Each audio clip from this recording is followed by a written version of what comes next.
Good afternoon. Good afternoon. My name is Henny de Haan, and I'm part of the Dutch, I'm part of the Hub Orange Dutch network organization.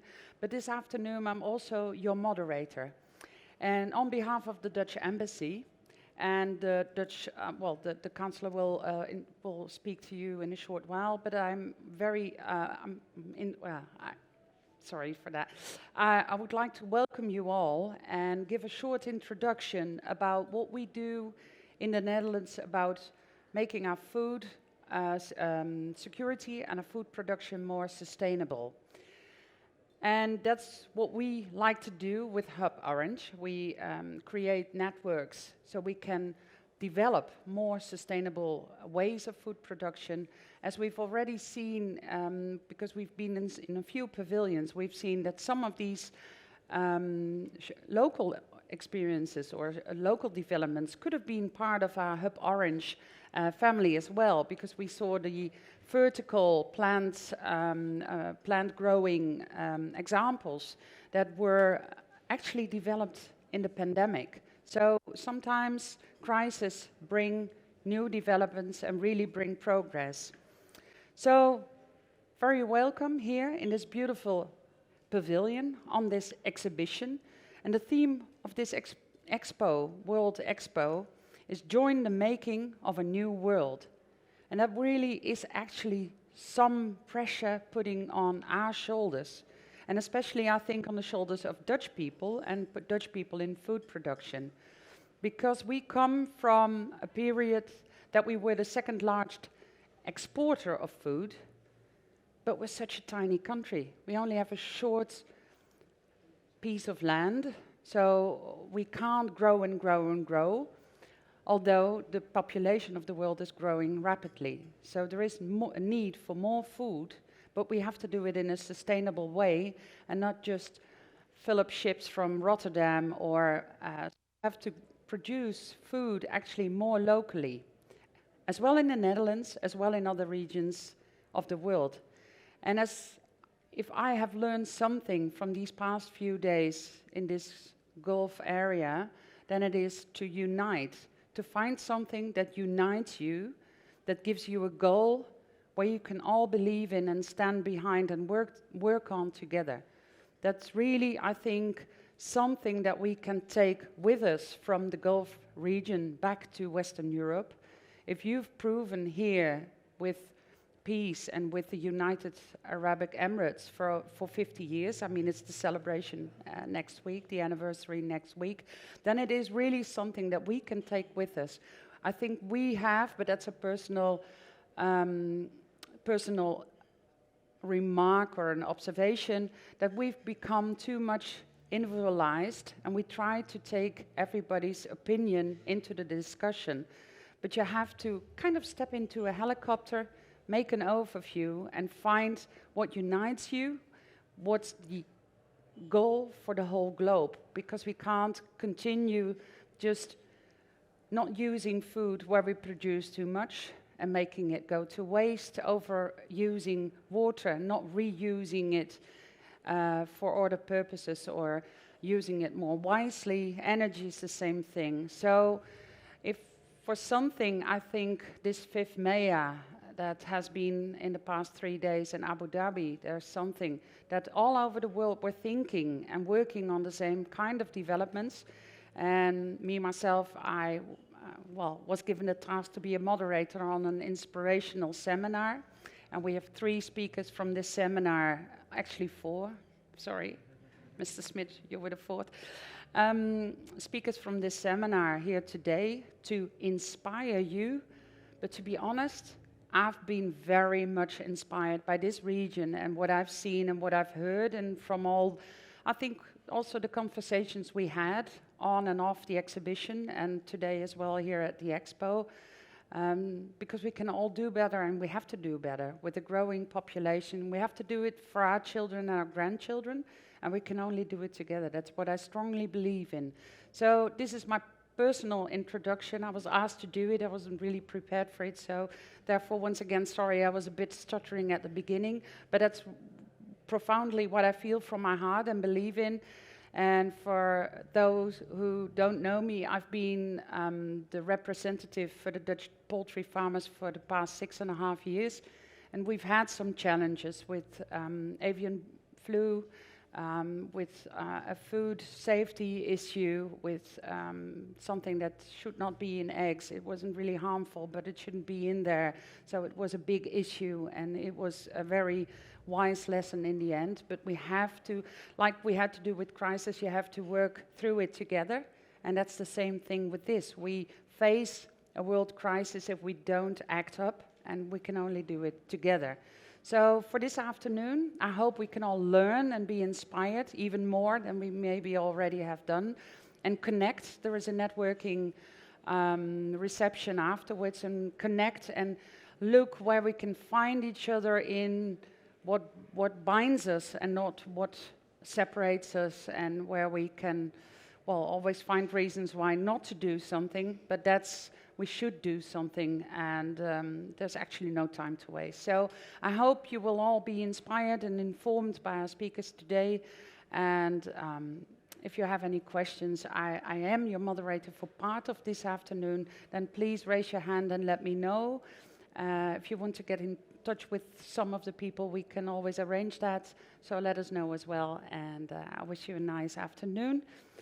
The first speaker now for this first session, because we have a break somewhere in the middle, in the middle of the program before we have the group discussion, but we get to see the pavilion, so we have a short break and we get a tour around here. But first we have 4 speakers who also spoke at the inspirational seminar at 5th MEA. And our first speaker is Mr. Eric Smit. He's already ready, the Agricultural Council for the Dutch embassy in the GCC region, living in Riyadh, I believe, and also today the representative of our embassy. So, Eric, thank you. Thank you very much, and welcome to you all here at the Netherlands Pavilion at the Expo. Unfortunately, our Consul General, and who also is in charge of the pavilion, he is not available. So I welcome you also out of his name. So welcome also from the Consulate General here to the Netherlands Pavilion at the Expo. I'm happy to have you here. I hope you are also happy to be here, also to have visited some other pavilions just before. Maybe to say in open, we did visit the Saudi pavilion, so then also our Saudi guests noticed that we were there this morning. And yeah, more or less what I want to say, why you are here, I think, is to sell, but maybe also to stay. Because food security, what they want here in the country, they see from, they want to produce more by themselves. So for this, they, of course, need equipment. They, of course, need something else. And just like the former speaker was saying, the Netherlands is now exporting a lot, but that's not our goal anymore at these times. Our goal at these times is that it should be produced as much as close to the consumer as possible. Which means that equipment, what we have, technology, what we have, know-how, what we have, we can offer to others. And we really want this. I think all companies here present want to share the technology. But then the other side, what all countries in the GCC then ask for, okay, but are you here to stay? So it should be very important, are you here to stay? So just deliver and go away, so we did sell our equipment and we'll go out. That maybe you can do it once, but certainly not twice. You should be there to stay. You can do this yourself, you can do this with a partner, it's up to you, but beware that otherwise there will be no market for the future. So find a way to be there to stay. Then what I said, food security is the most important thing, the most important sector in any of the countries of the Gulf where you speak to. At least if you speak about Saudi Arabia and the Emirates, food security is top #1 priority.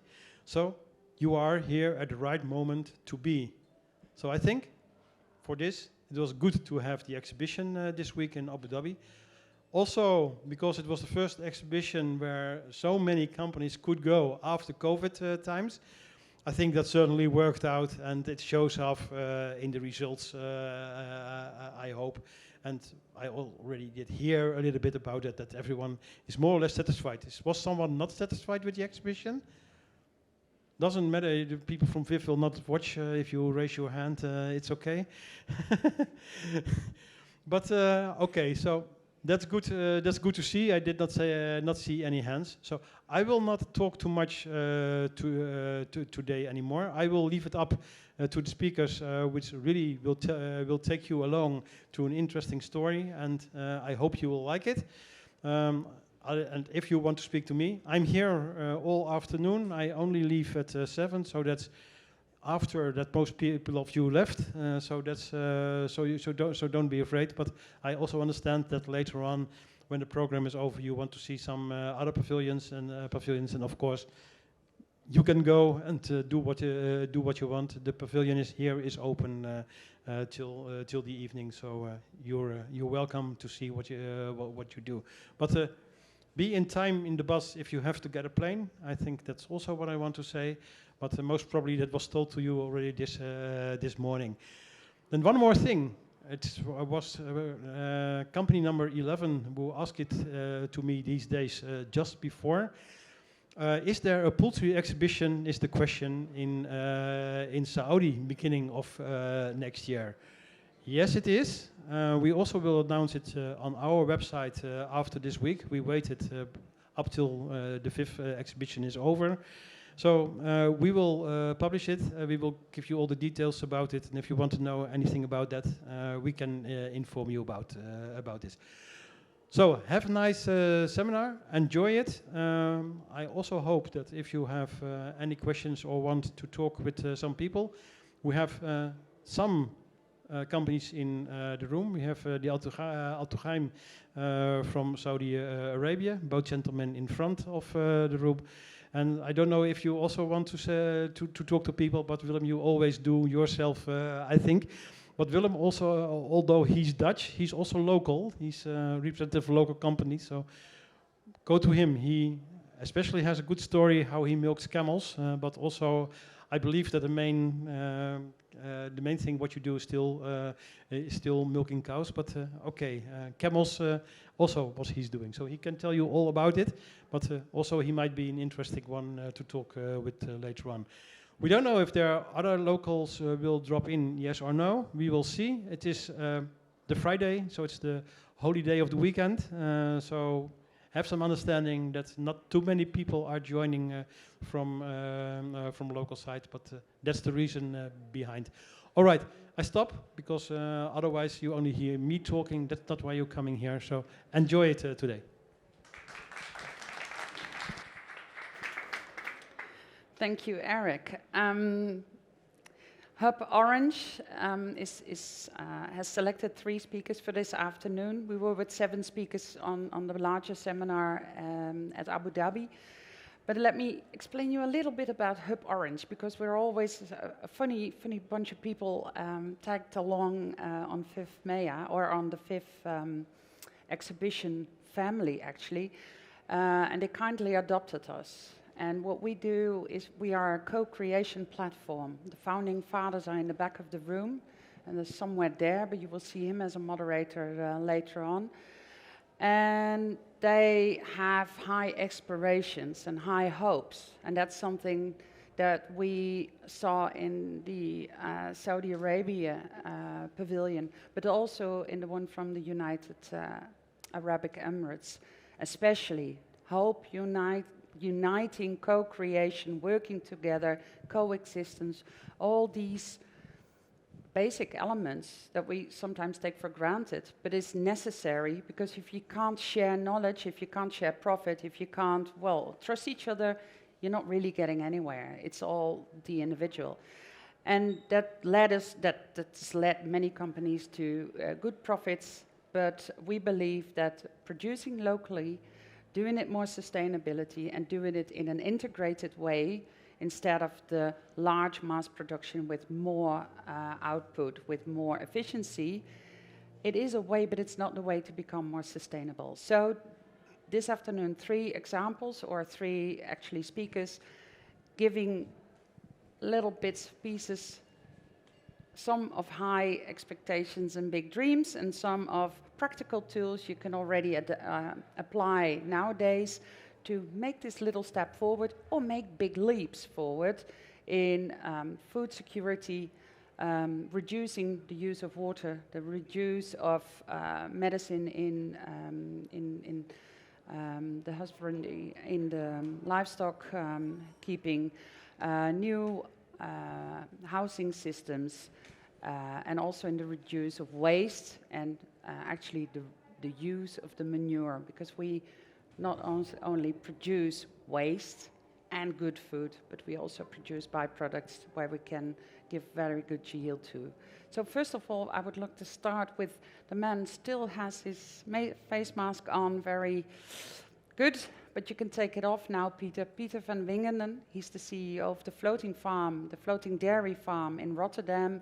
I think one of these high hopes, big leap examples, but Peter can tell you all about it now and also afterwards if you have extra questions. Can I help you, Peter, with that? No, you've managed. Okay, thank you. Wow. Thank you so much, Henny. What can I say after this great introduction also by... Oh, wow, Be all right. Hold on there. Thank you so much. Also compliments to Eric for your introduction. Thank you for having me here. It's really fantastic to be here. I had the opportunity to have a little walk around this morning already, and it's so inspirational to see the several pavilions, the many countries that we all working together for this same goal. How can we make a better world? How can we create a better future in a harmony with people, with animals, and with plants? And we're all striving for the same goal and transforming a world. Maybe creating a new world, as Henny said, but we also should transform the world. And that's what we call transformation. I would like to take you to our journey. Our journey started a couple of years ago. Oh, and by the way, Willem, I really want to know how to milk camels. Oh, that sounds fantastic, if possible. But let me take you to our story. We continue later. Our story starts actually when we were working in New York City. And New York City was flooded, completely flooded really bad by the hurricane called Sandy in 2012. And the city had some challenges. Many engineers were flown in to create a more resilient city. It should never happen again. And we were working there on a floating housing project on the Hudson River just across Manhattan. We were talking to many people, and it had a lot of impact on me, because one of the things that struck me most was that there was no food in the city due to the flooding. We're producing food far away, like Henny said, like Eric said. We're depending on transportation all day, trucks, planes, ships, but they could not come in because of the flooded city. And one of the things that happened was that the stores were completely empty. And it doesn't matter if you live in New York City, if you are a billionaire, or if you live on the street, we all need to have food every day. It's our key essential element in life.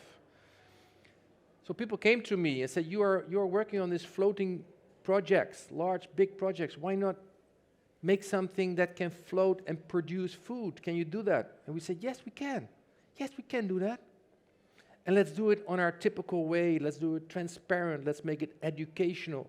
Let's make it a part of a circular city. Let's transform these cities into more circularity and sustainability. And that's what we call transformation. Put the farm as an essential element in designing cities. So we did. So we said, let's produce healthy food. It's been said many times this morning already.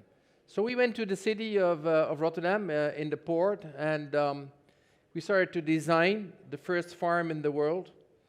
It took some time to get a permit because it has never been done before to build something large on the water and having 40 cows on the water as an integral part of a central city. But we managed, and in May 2019, our first cows came in, 40 cows, where we produce healthy milk and processes into dairy and yogurt and cheese. Here you see our building. It's a 3-layer building. On top is the stable. One level below, we process the raw milk into consumer products. We also process the manure into fertilizer that goes back to the city of Rotterdam.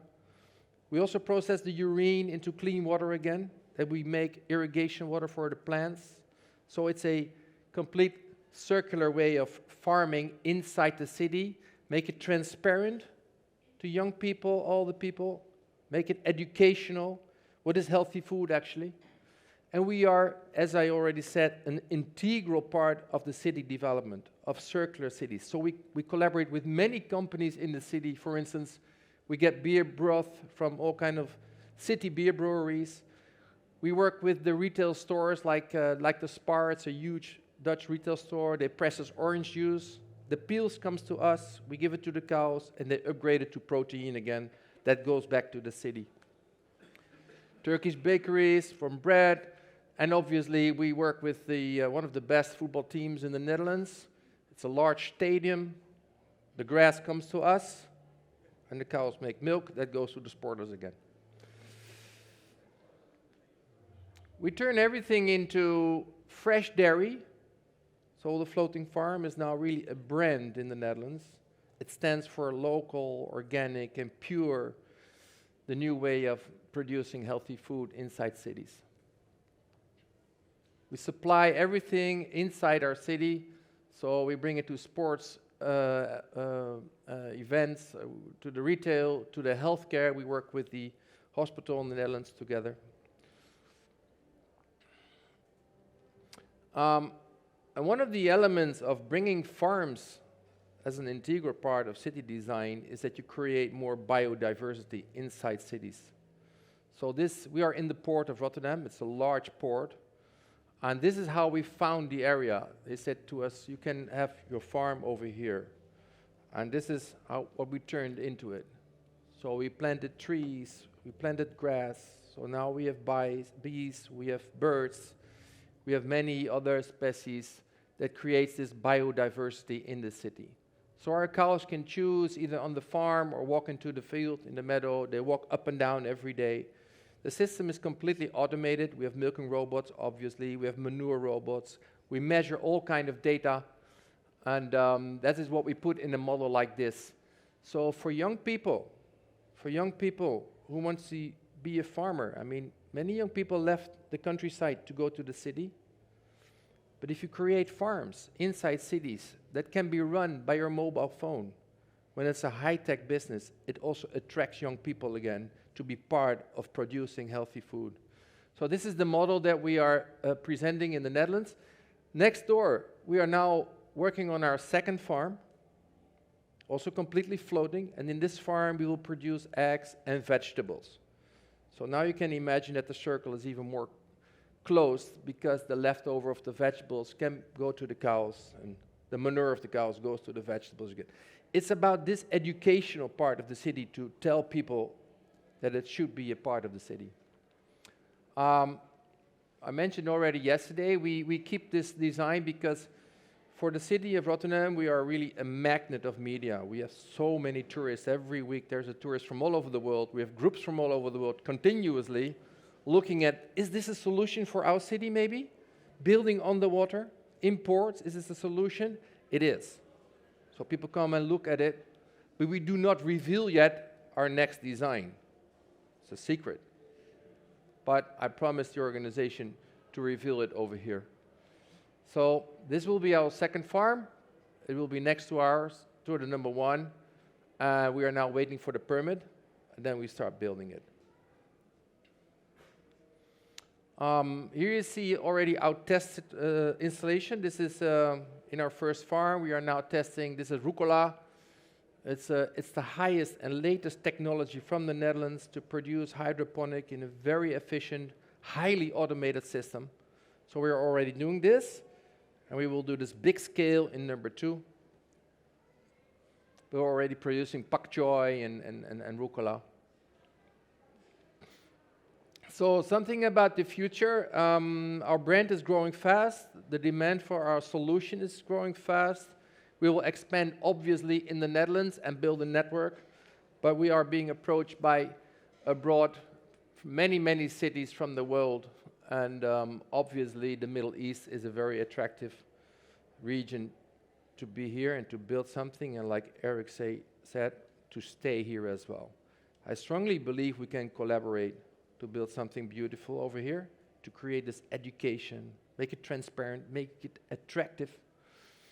So, for anybody who wants to join me in this journey, thank you, Ruan, feel free to drop an email. Thank you, Peter. Wonderful. Is there a question at the minute? Because that's maybe a good time to do it before we continue with the birth of the chicken farm, Peter already mentioned. Any questions right now? Yes? Someone is coming with the microphone. Yeah. Thank you for your presentation. It's really inspiring and amazing what you're doing. But my question, the Netherlands is the first country who did such a floating farm, or any other country? No, it's the first one in the world. Congratulations. Thank you so much. Thank you. Indeed. Applause. Thank you, Peter.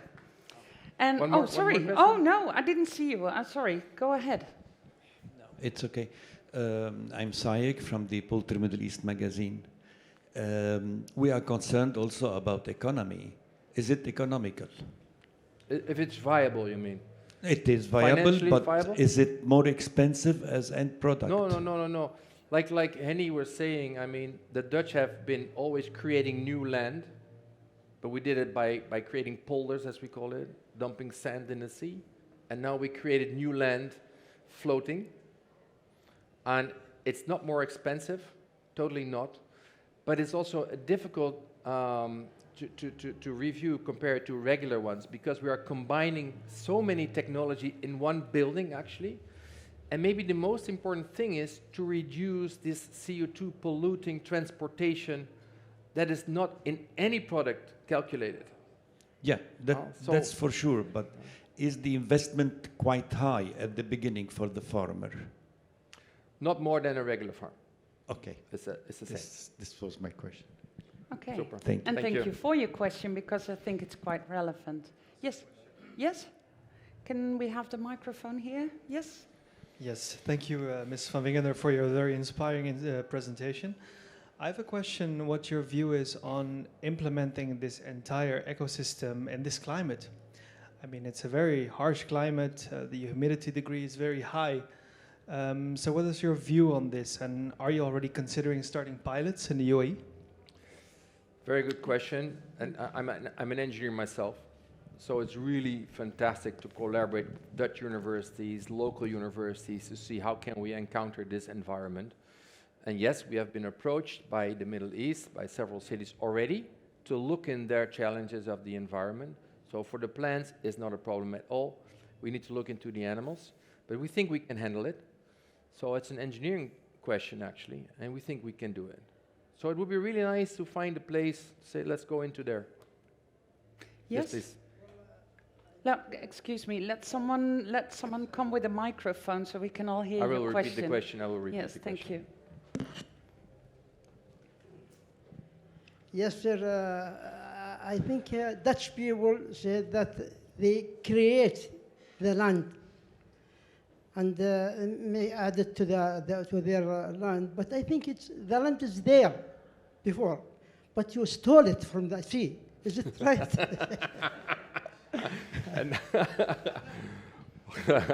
Not sure if we stole it from the sea, but I think we served humanity by creating new lands.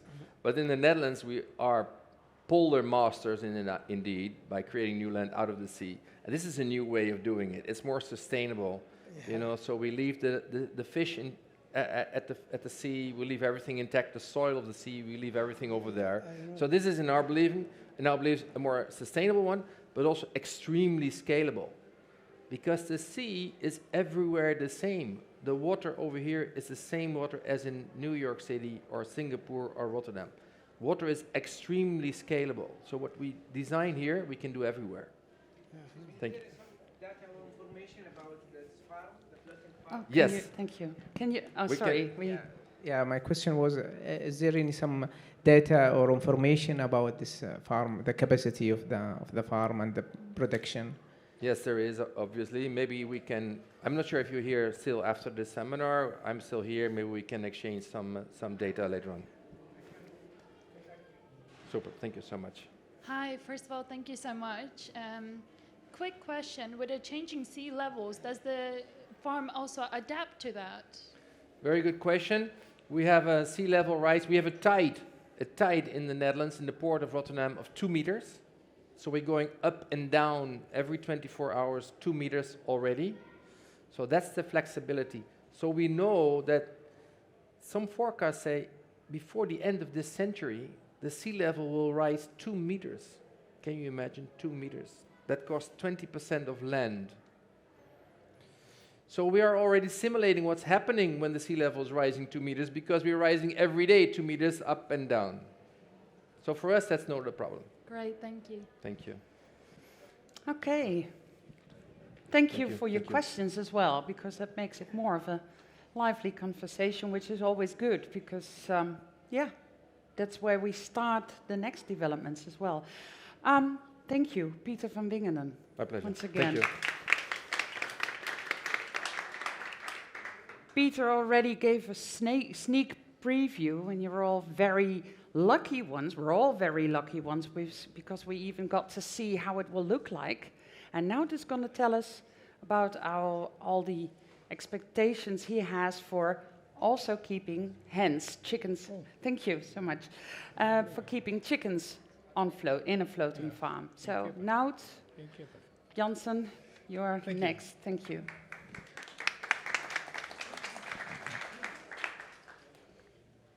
Thank you, Henny, for the introduction.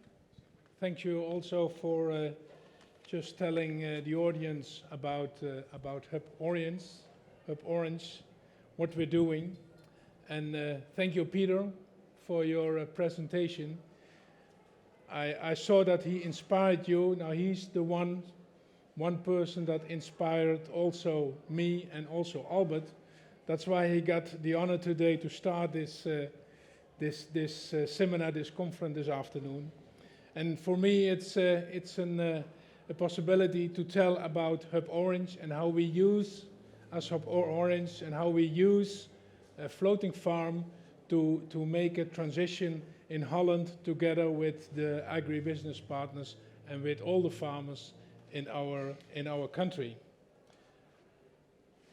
As you know, the Netherlands is well known of its agriculture production and knowledge. And we are a small country, but we are the second export we always tell about agriculture products in the world. But we can also export a lot of knowledge. But the important thing of our country is that we have well-educated farmers. The farmers are the fundament of our business, of our production.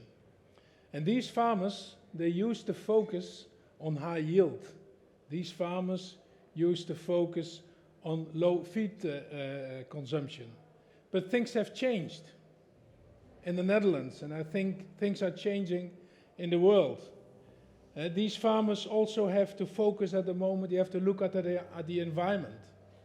They have to look at the neighborhood. And also there is this climate issue.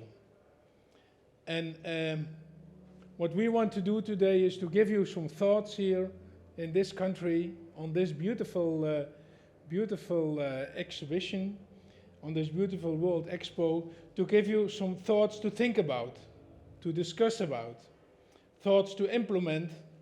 And we gave it as Hub Orange, we gave it a name. It's global farming. Global farming, a future-proof farming, we call it. But first of all, I want to introduce you Hub Orange in short. It's a community working on innovation and co-creation to connect the feed world and to connect also the food world, because that's a very important one we sometimes like to forget.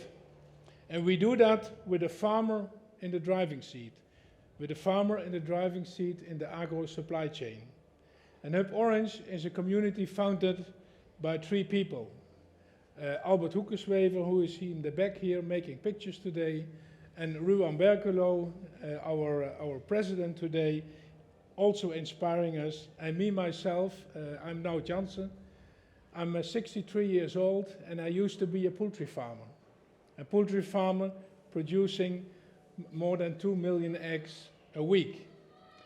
And I combined my work as a farmer also with different agriculture cooperatives and association. I sold my farm and I followed my passion, and my passion is to connect the feed, farmer and the food. Let me introduce you also to our Hub Orange inspiration team of farmers, our local farmers. Local farmers who focus on animal husbandry. And we try to connect farm-based and vital innovations of these farmers and inspire them, but inspire also farmers in the agribusiness global. We want to give farmers a voice, not only nationally, but we are already trying it also internationally, and that's also why we're here. Hub Orange, as I told you, developed local farming, a new worldwide focus on regionalization of food production, starting local and able to copy worldwide. We call it local innovation, global inspiration. For smallholder farmers with less than 7,000 birds, but it can also be for farmers with more than 100,000 chickens at one farm. And we are proud that we are partner of FIF Worldwide, organizing also the FIF MEA here in Abu Dhabi, and where we were present with our concepts, and one of those concepts was the floating farm, where we were present at the exhibition. And we have Poultry World, who is a media partner internationally, is also one of our partners. A short impression of the FIF organization we are working with. It's a Dutch organization, part of the Jaarbeurs in Utrecht, and organizing exhibitions worldwide. And the VIV organization focused on feed and husbandry, but is also realizing that connecting with the food branch and that connecting with the farmers is very essential to make local food and to make the local food transition worldwide. And they call it local practice and global expertise. Albert Hoekenswever and I, we are the founding fathers of Hub Orange. We realized 3 years ago that we need high tech to come close to nature, that we need local farming to secure fresh food locally. And that's the reason why we start thinking about the floating egg farm as an innovation lab.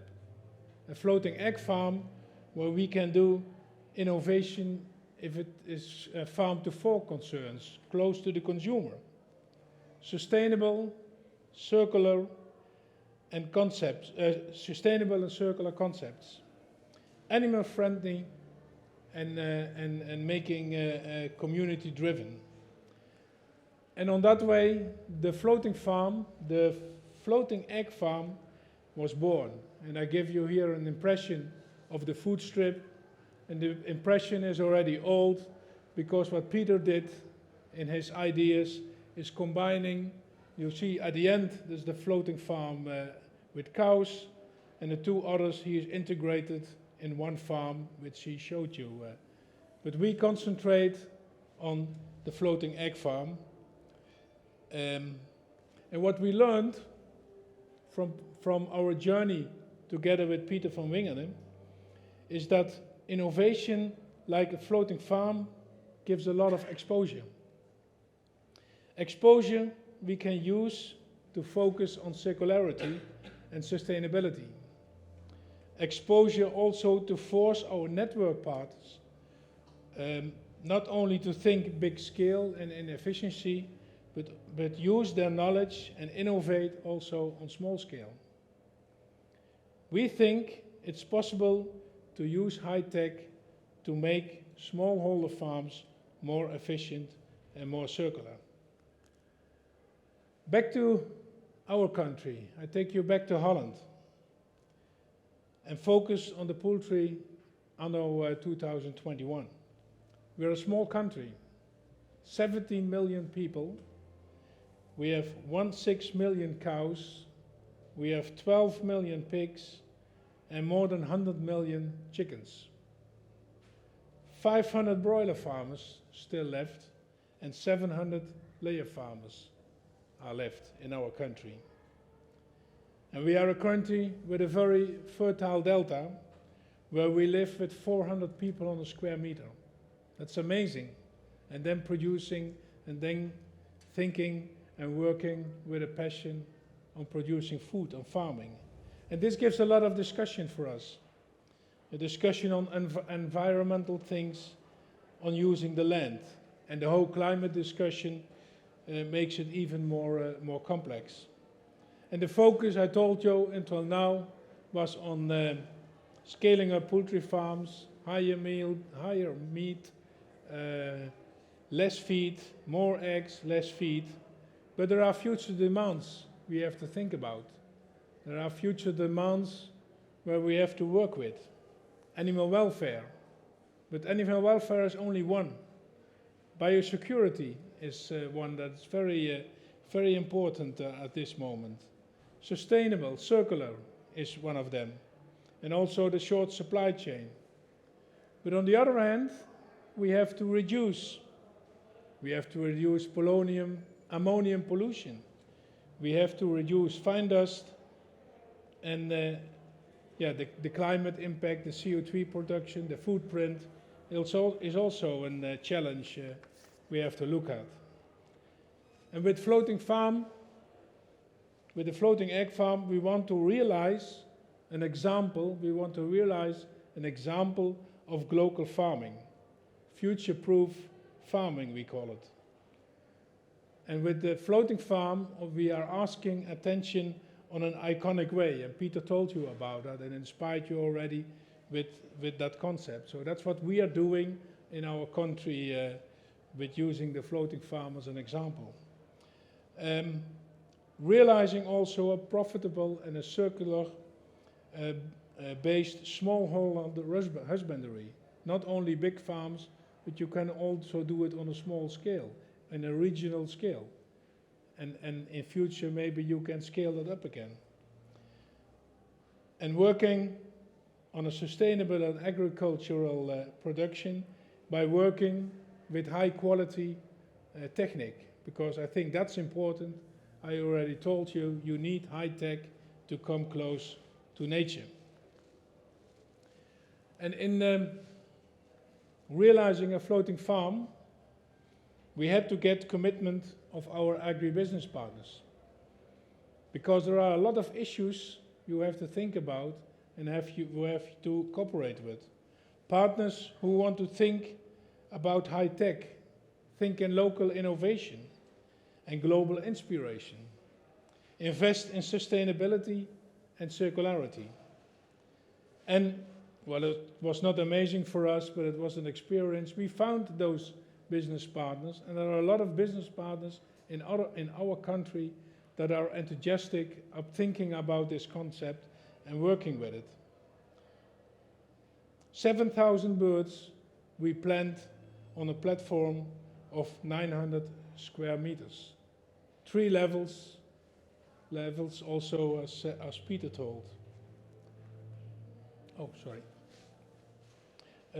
Adjustable light color, a public dashboard, recycling water, a high care hygiene program, upgrade renewable flows.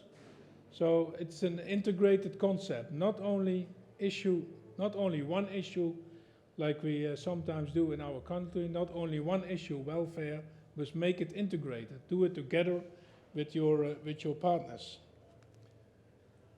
We are working to a system that is closed.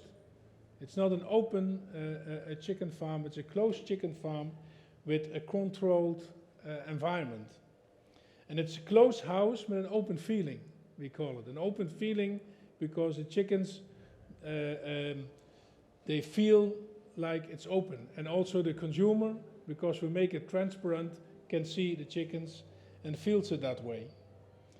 And we are working together with Vencomatic with a zero eco unit where we can cool in summer, where we can use natural heating in winter and fresh air on bird level.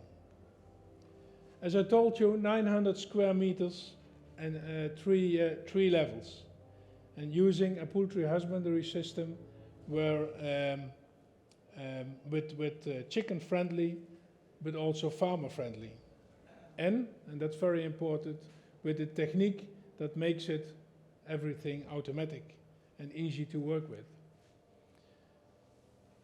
On the second level, we have the feed kitchen and the egg processing room. And if you think about feed, if you think about circular, if you think about local, you also have to think about a feeding kitchen in your farm. But it's a very small place to build that, so you have to challenge your manufacturer to make silos that are only 3 meters high. Just think about it. The big silos we are used to, but these are only 3 meters high. And we found a company that took the challenge and is going to work with us, realizing also that what you can make on a small scale, you also can make on a big scale. And the same is with egg processing. The egg processing on the second floor, but also combined with putting the eggs in boxes and using a vision system. Breaking eggs is one of the things we want to integrate in our system. And breaking eggs, we challenged, for example, MOBA, a very company making very big machines, and most of you know them, but we forced them to think with their knowledge about a small machine we can use for 7,000 birds to make it also profitable. And that's what they did, so we can break eggs and we'll work online on making egg burgers, and we want to introduce that in the area of Rotterdam.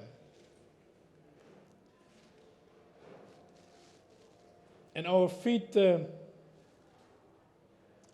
companies already using a lot of raw materials of human food industry. And Peter also told you about it. But we also can use rest products out of the city and consumers. Rest products of retail and rest products of the food service. And as Hub Orange, the Hub Orange team realized two projects that we can use an example also for floating egg farms. And one of the projects is the black soldier fly to make mites for protein. Black soldier flies love mixed composite product from the food service. And we're working on that, using the product from the city to make protein. But also bread. It's amazing how much bread in our country, and I think worldwide, is not being eaten. So what can you do with that? You can bring it back, you can reuse it, and that's what we're doing in this project, to make new bread out of it, and you also can reuse it for your chickens, feed it to your chickens, produce eggs again, and with those eggs you can make new bread again. So make it circular, think about that, and it's very interesting getting people thinking the way I just told you, is that they are also going to do that.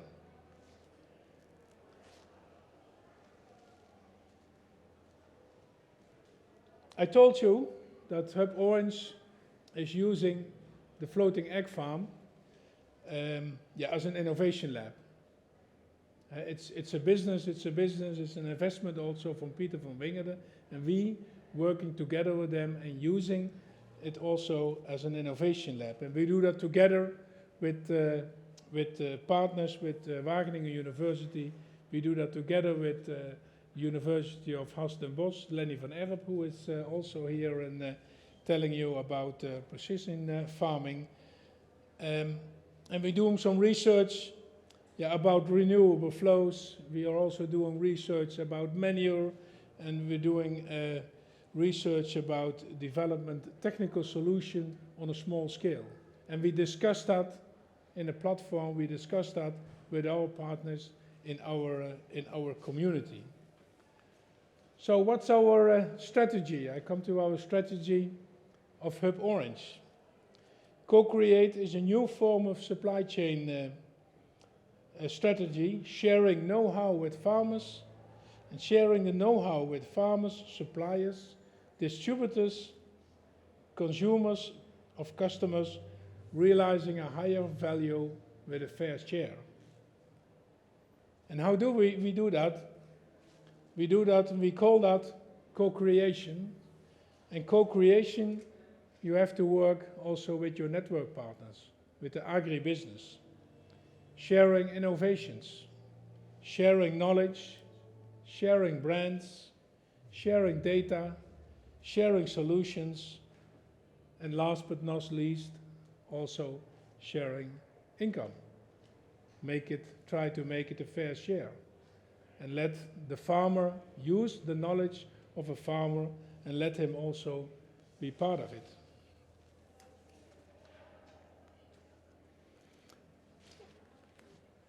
I told you about one example of local farming. I told you about the floating farm. And we showed it the last 3 days on the exhibition of FIFMEA in Abu Dhabi, together with the FIF organization and the business partners. But there are more farms. There are more farms operating local and looking for the opportunity to share their knowledge internationally. Next year in June, end of May, the beginning of June, the FIF organization is organizing FIF Europe. And we as Hub Orange, and they challenge us to work on that, we as Hub Orange want to present 11 local farming concepts in the Netherlands with the focus on agri-food and tech. So next year, and one of them will be the floating farm. So we have 10 more to go. And it will be the entrance hall of the technical feed and husbandry exhibition. A hall feeling like a field of inspiration, with farming, with live cooking and sharing knowledge. An entrance hall where you can meet the farmer. An entrance hall where you can meet the food partners from retail organizations, where you can meet the food partners from the food service, but also you can meet the food partners of the online food organizations. But where you can meet also the knowledge partners, where you can meet Wageningen University, where you can meet the University of Den Bosch, but also investors, also banks that are interested in local farming, that are interested in the transition, you can meet in that hall. And if you love farming, and if you love feed, if you have a passion for feed to food, you shouldn't miss this exhibition. this exhibition in 2021 in Utrecht, global expertise and local practice. To give you a small, just a small impression on the local farming concepts in the Netherlands, you already saw the floating farm. We presented Peter. We are working and thinking about elk milk, also in local concepts that can be global. We're working with Oranje Hoen, it's an orange chicken. We're working with circular eggs, and we're also thinking and working on a concept with smoked eggs. So if you are inspired, just visit us next year. Our inspiration team of farmers, who was also present at FIF Bangkok, that's where this picture was made just 2 years ago. We proudly want to show you how they produce. They proudly want to show you what they produce and also with whom they produce. That's what they want to show you on with local farming. So our inspiration team of farmers, together with their business partners, because that's very important, together with their business partners, are eager to meet you in Utrecht next year. Orange is the new green, and let's go local. Thank you. Thank you, Nout. We can honestly say that he is a proud founding father of Hub Oranges and all the co-creations and all the activities that have already been launched and will be launched. All the enthusiasm is squeezed into this one presentation, which may probably lead to questions, or maybe you will ask them afterwards. Nout is here and he's here until the bus leaves at 9, so you have some time. Yep. Is there something you would like to ask now? No? Yes. Anneke, hang on. I don't know if it's on or not. Well, thank you, Nout, and also thank you, Peter. Actually, my question is for both of you. The floating farm, I mean, I can see all the benefits we can get from it, the circularity, the carbon footprint that you can lower, the way you can produce local, the food security. Bringing it closer to the consumer. Yes. And my question is maybe a little bit critical, but also from the other part, I thought, okay, if you bring it closer to the consumer and something goes wrong, when there is something wrong with the animals, has that also been thought about, I mean, from your engineering part, how you can then protect that consumers get, I don't know, confused, or that they will see... You mean the health or of the animals or something? No, I mean, for instance, if there is the avian flu, if there is the foot and mouth disease, and there should be something, I mean, that you have to take some actions that was not really nice to see for the consumers. What kind of solutions have you thought about that, or is it still under construction? I think that's also the challenge, but to have a farm in a city, you have to be transparent. It's open. People can see. People can get ill. Animals can get ill. So make it, discuss about that. I think that's the way. We have an example in Holland, for instance. Everybody knows about Kipster, I think.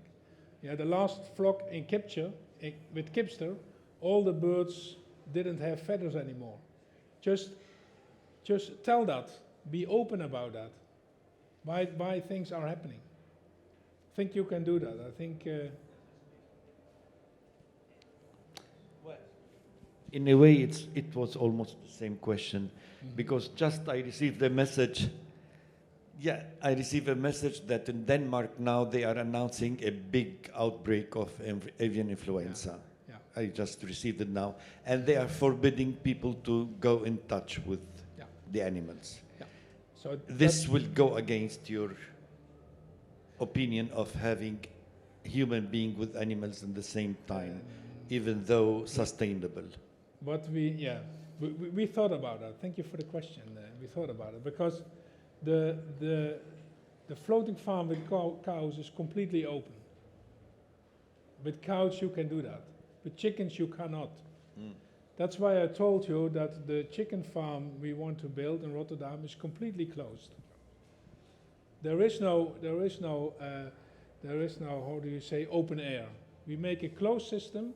We will make it the way that the birds feel, and you can see that it's open.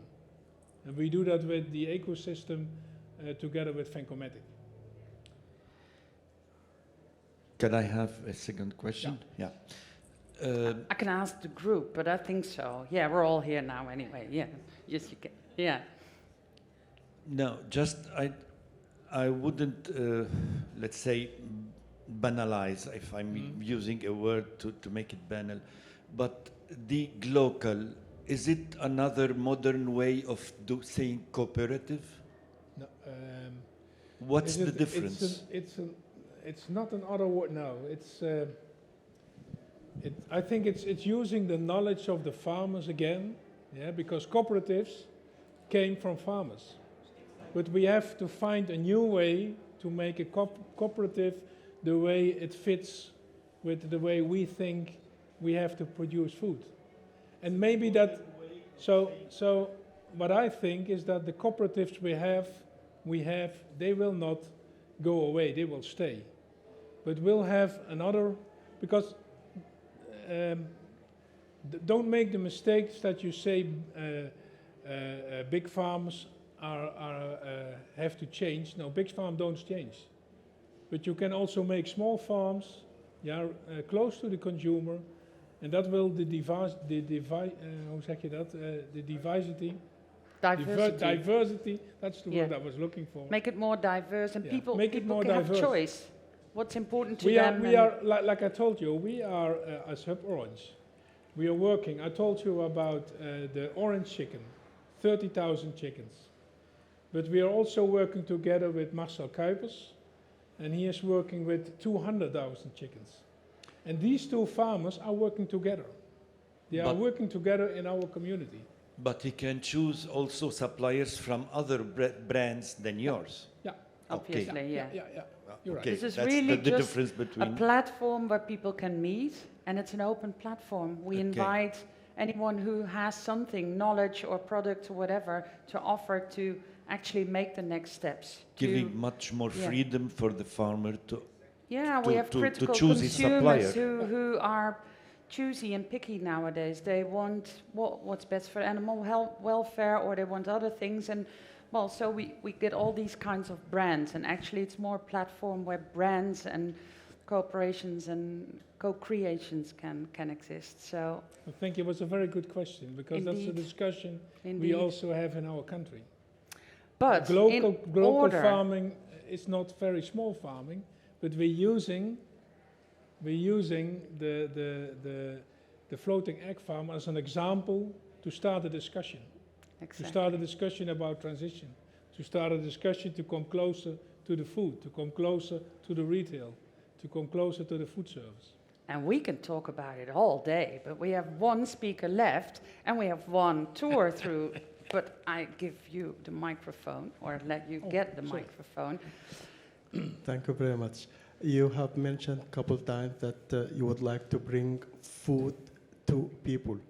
Yeah. How you managed to solve the challenge to bring feed to your animals?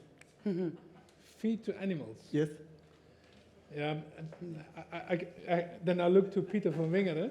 He started 2 years ago with cows in the city, talking about, what was it, beerbostel, what's in English? Broth. Beer broth. Yeah, that was the product where he started with. And now everybody in the city is bringing products, green products, to the farm to work with it. And he has a specialist, because we have to be very careful for food security. That's one of the issues you have to take care of. And working with a big company for feed to secure that makes it possible to do that. People in the city are going to think. And we're letting it's amazing. Less and less products going to waste, and rethink about things that we, like the grass, you put in a bin, but then make it of use again. Obviously, you have to think about what you put on the soil before you get the grass and feed it to animals, but that's really, actually everybody's pitching in to, make the next step and make it more sustainable. and letting less and less go to waste. We have one more question there. Oh, and then another Two- one. We have two more two more, questions. two more. I'm terribly sorry, I don't mean to be personal, but otherwise maybe we get a bit, I don't know, looking at the people from the organization. Do we have more time? Okay, then at least we start with the gentleman over there. Hi. What percentage of the feed the animals take comes from these rest streams? The percentage. Because it's a nice story from marketing perspective, but I'm very curious about the actual amount that ends up as a true animal feed and proper animal feed. That's the experience we have to work on. I don't know the answer yet. Okay, but is that 5%, 10%, 50%? In what region do we have to think about Peter it? is nodding over there, because you're milking cows that get rest products. How much is it? 15%? I saw you nodding at 15, but I'm... 60. At this moment. Did I hear that right? 60. Yes. Okay. And 60. for poultry? I think for poultry, our idea is to take the same way as Peter did. Start with a small amount, what's possible, and then work on that together with Wageningen University, together with the... And what is it now? The egg farm is not there. Yet. The chicken farm is not there yet, so that's the next... We're in the regulatory... So at this moment we're doing some projects I told you about. Oh yeah. Oh. We did a small experiment with Carrefour Group here. We pick it up and we use for cow farms, it's around 5%. Yeah. By the way, the other number is the waste, because we don't call it rest product, we call it waste, which it actually is. The biggest challenge in it is to get the waste in such a way that you can feed it the cows. Exactly. Because a lot of plastics and other garbage is in it, and how to sort that out. And that is the big challenge. The feeding of the cows is the question then to keep it fresh. Yep. And in this climate, it goes off within no time. So that's the other one. So we are working now on the pelletizing system to keep it longer keepable. So it's around, for us, it's around much less than which is being mentioned, but we have around 5% as a target so far. Okay, thank you for your input. And it would be nice to actually evaluate in like 2 or 3 years, or maybe a little longer, and see where we can get in time, when also people get interested in, like you say, how can we keep it fresh and good, and how can we sustain the quality of the feed, or actually the ex-food becoming feed, and how do you get the optimal menu for the animals. So that's something that is really in progress, but that's something we didn't do, we haven't done in a long time. I'm a girl from a cattle farm, and there was beer broth, and there was all kinds of sugar, beets, residue, and everything that came to the farm. But if you look into it with the knowledge from nowadays, there were some risks at it, because we didn't know what was being put on the soil, but it went into the cows. Those kind of risks we are really aware of now, and that's what we're taking into these loops now, obviously very carefully, so you can't do it all at once and at the amount you would like to do. There was one question more. The gentleman in the white shirt, or sorry, in the blue shirt. Yeah. Blue mask, blue shirt. You are looking into farming on the water, but in the big cities there are a lot of buildings, office buildings, empty. You were also showing insect growth. Yeah. How could you use that instead of the water?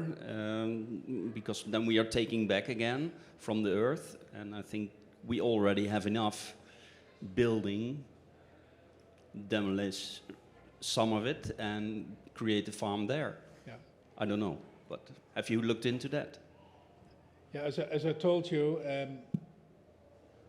so the floating farm is an example to reach our goal, to challenge us. So, and I think the concept from the egg farm you can also use on the top of the roof of a building. You can also build it in a desert, because we don't use the floating part of the farm, because in the floating part of the farm they want to produce vertical farming. That's not for the chickens. So what we want to prove is that you can work on a small scale with 7,000 birds with high tech, you can produce a product and you can sell a product that's also profitable. It's But not then a you have to goal on be- itself. But then to you do have it to on be water. close. Then you have to be close to the consumer. Because you probably know what retail gets on an egg. Then you know what's the margin, what you can use in the city to invest with. Okay, you had a question as well. Hang on, here's the microphone. Yeah. Yeah, I think it's really good concept, but my question may be same as he mentioned. We have plenty land, and human being, we already destroyed our land. And do we have to go to the sea again and to build this farm and with No, the but pollution? it's not a goal on its own, but like in Rotterdam, there was no space except on the water in a harbor where there's areas where no one else actually would like to do. Like Peter showed in his pictures, it was like a land that had gone to waste and polluted and everything, and now it's been upgraded. So it doesn't definitely have to be on the water, but it is a solution for areas where there is no land available close to where the people live, and the growing demand for food is and locally produced food. It's a way of smallholder farming just near the city. That is possible, and that you can make profitable if you go and sit near the city or in the city. Okay, we're going to our next and last speaker. Sorry, Nout. We can talk about it all day, but what is also very important in this whole, well, it's not a revolution, it's transforming, and it's a transition, and sometimes, like I said, it's small steps, and sometimes it's big leaps. But what we used to do was treat every animal in the same way, and then precision livestock farming has been developed. It needed to be developed, and there's still many goals and many aims to do. But Professor Lenny van Erp from Haas University of Applied Sciences in Den Bosch in the Netherlands is going to tell you about ambitions, but also about what's already in the toolbox for farmers to use nowadays to get actually better results than we did in the past, and with less medicine and all kinds of... Okay. Thanks. Thank you very much. Oh, so no applause. I haven't said anything yet. Okay, so thank you very much for the introduction. I hope you can have the patience to sit through another presentation. Will be about 15 minutes. So precision livestock farming, I will try to give you some examples of what precision livestock farming is, sensor technology applied to livestock farming, and I'm going to try and make a case for that is really sustainable. So all the sensor technologies, the data science that we are applying in farming has the aim to make farming more sustainable. Well, just very short, so I work for Haas University of Applied Sciences, and I also work for Harper Adams University as a professor of practice. And I work in precision livestock farming. That is my assignment, precision livestock farming.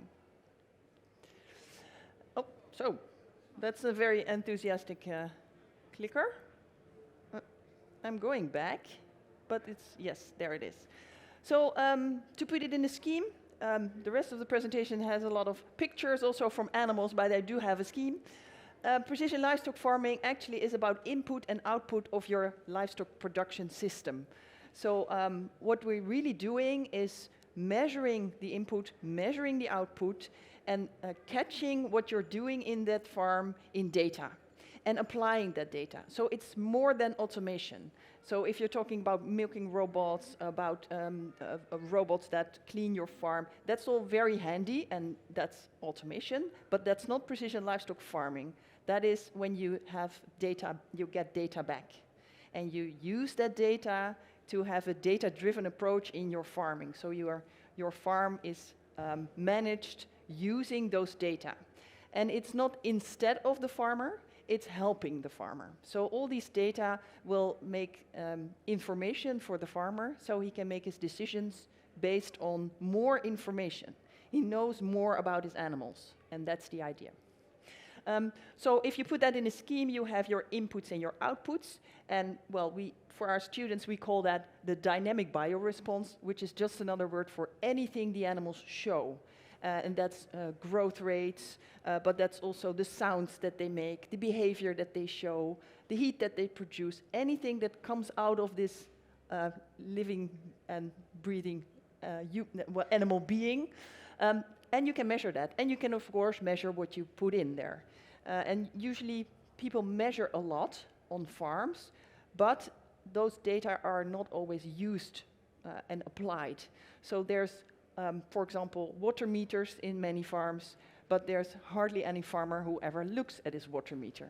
Well, I'm trying to make a case for using those data in your farm. So I'm going to structure this by the several inputs and outputs that we have on the farm. So, well, most farms have some kind of automatic feeding system. Those data you can use. Sometimes you program how much feed the animals get. If you use those data and you combine it, for example, with weighers, then you can also adjust the amount of food. Then we have precision feeding. That's one of the first steps.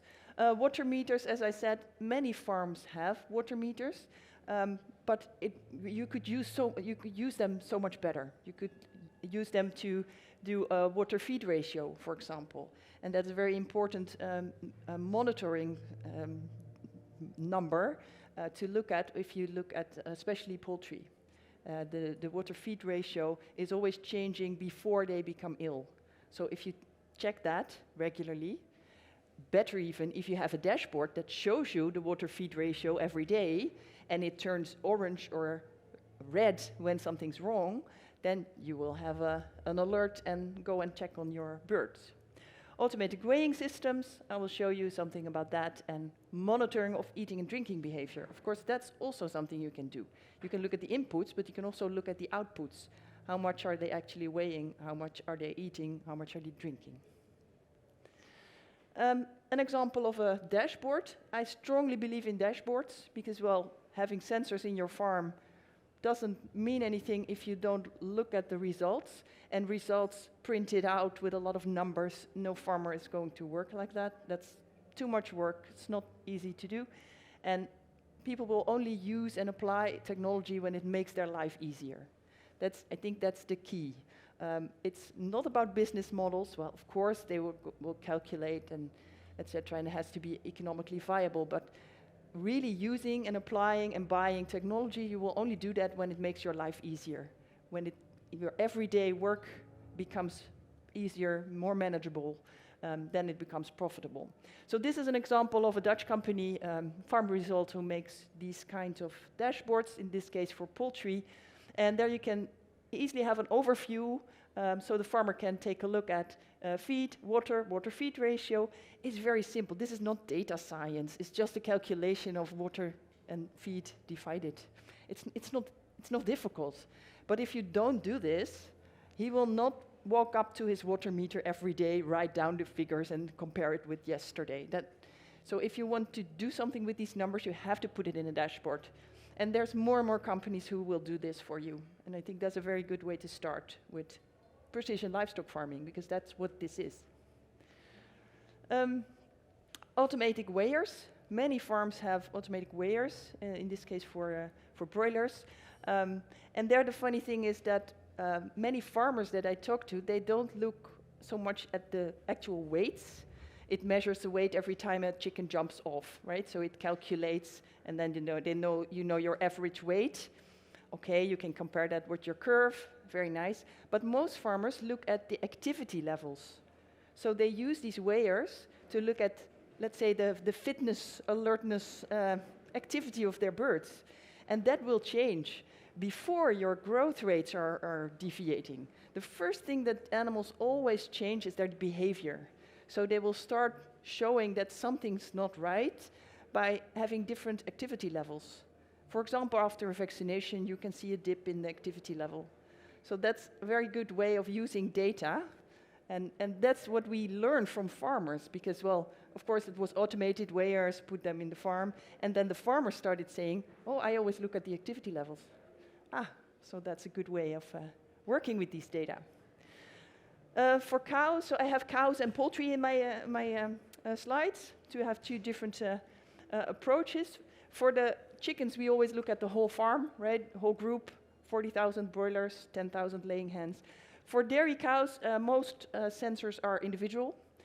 Cow has a long-lasting life, hopefully, so you can invest something in this valuable animal more than in a broiler for 6 weeks. You won't put a sensor on a broiler, although it's technically possible. This is an example of an activity meter. Those are very much used and much applied nowadays. I think in the Netherlands, about 80% of the cows, so almost all cows, have activity meters.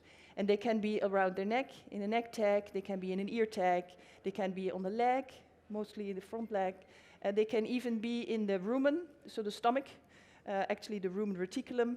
That's where we have sensors that you can put inside. They all measure activity. And activity in a cow, that's a very nice monitoring system for fertility. If a cow is very active, she can be inseminated. She's fertile. And that's almost a one-on-one relationship. So that's why these systems were applied a lot at first to do estrus detection in dairy cows. And because they were already hanging on these cows, the next step was very easy, looking not only to very active cows that were fertile, but also very inactive cows, because they're probably ill. So this system has rapidly developed into a monitoring system for health and disease. And most farmers now have systems that not only alert the farmer which cows to inseminate, but also which cows to check on because they're inactive. And it started out with just showing active, inactive, and now most systems will show you this cow has been eating for so many hours, walking, standing up, lying down. So all these different behaviors have been developed. There have been developed algorithms to pick out the behaviors. So and the last, the newest development is rumination. So with these then you have to have a collar. That's hard to measure on the leg, but on the collars, they also use the movement of the head and of the neck to measure rumination. So then you also know how much time they spend on ruminating. And that's a very interesting health monitoring, because a cow that's not feeling well will stop ruminating. And it will eat less, but it will first of all stop ruminating, because if she doesn't feel nice, that system will fall down. I said there was also an activity meter that you can put in the stomach. This is a graph that the farmer can see when he has these rumen sensors. So these cows, dairy cows again, they have an activity meter, which is also a temperature sensor in their stomach. And what you can see is rumination and eating behavior. That's the movement actually of the stomach, but also the movement of the cow. So you also have your estrus detection. And the middle line, that's temperature. And then I always have a question for the audience. What's that measuring? What is that temperature going down in the rumen? What's she doing, this cow, every time the drop in temperature occurs? Close. It's not eating. Drinking. Yes. Every time the cow drinks, the temperature in the rumen will drop. So it's a very nice drinking monitoring system. And especially after calving, we need to check on these cows whether they stand up and start drinking. Otherwise, they don't recover well enough. So it's a very nice system. Again, well, they put the temperature sensor in to measure fever, but then they found out, oh, of course, if we have a temperature sensor, we can see drinking. So it wasn't developed for that reason, but it works that way. Weighing systems. So for chickens, we usually have the weighers, the automatic weighers where they jump on and off. For a dairy cow, that's a bit more complicated. Of course, you can put a weigher on the floor, but it usually gets dirty and it's hard to calibrate. This is a very nice system that works with a 3D camera, and it measures, well, it films, let's say, the backside of the cow, and it looks at, it makes an estimate of the condition, the body condition. So it doesn't give you actual weight, which wouldn't say anything, but it gives you the body condition of the cow, and because it's measured every time the cow, in this case, exits the milking robot or the milking device. It will walk underneath this camera. It will have his condition, her condition measured, and you can see whether it goes up or down, because that's much more important than the status quo. So you can see whether she's losing weight, and especially after calving, these dairy cows lose weight, which is okay if it doesn't last too long and doesn't go too fast. And she's supposed to go up again after adjusting to this giving milk and recovering from having this calf. So with this system, you can monitor that, and it will monitor, okay, it's going down, it's going up again, that's fine. It's going down, down, down, down, down, alert for the farmer. So then he can check on this certain cow. Animal health, so this is really also animal health. But there's more things to measure when you look at animal health. You can look at body temperature, can be with the rumen sensor, but can also be with an ear sensor. There's also ear sensors that also measure temperature. Can look at behavior. I'm very much in favor of behavior. It is my background, but also I think that's the first signal that animals will give. They will change their behavior. Before they lose weight or they become clinically ill, they will first start changing the behavior. And, well, I won't say too much about that, but specific sounds you can also measure. There's a lot of studies being done now. That's the newest research in livestock, is sound and vision. So if you have a microphone in the farm, there's many data scientists now using large, big data sets looking at sound, frequency, decibels, so the amount of sound, and looking at what signals disease. And for example, in chickens, high sounds, high frequency sounds, those are a measure for stress. And for and low sounds are a measure for fast growth. They become bigger, so the sound goes lower. That's the biological reason. But stress makes them have a higher sound. So that's another, but that's research area. It's not practical yet. The behavioral changes, these are examples of those accelerometers that I was talking about, activity meters. You can put them on the leg, can put them on the neck. And these neck sensors of this specific company, they also have a location system. So we have a practical farm of our university, and our cows, this is one of our cows, they also have a location sensor, so we know where they are. And what this system gives the farmer, and I can log into the same system, so it gives the farmer estrus detection, so again, active cows that are ready to be inseminated, that are fertile.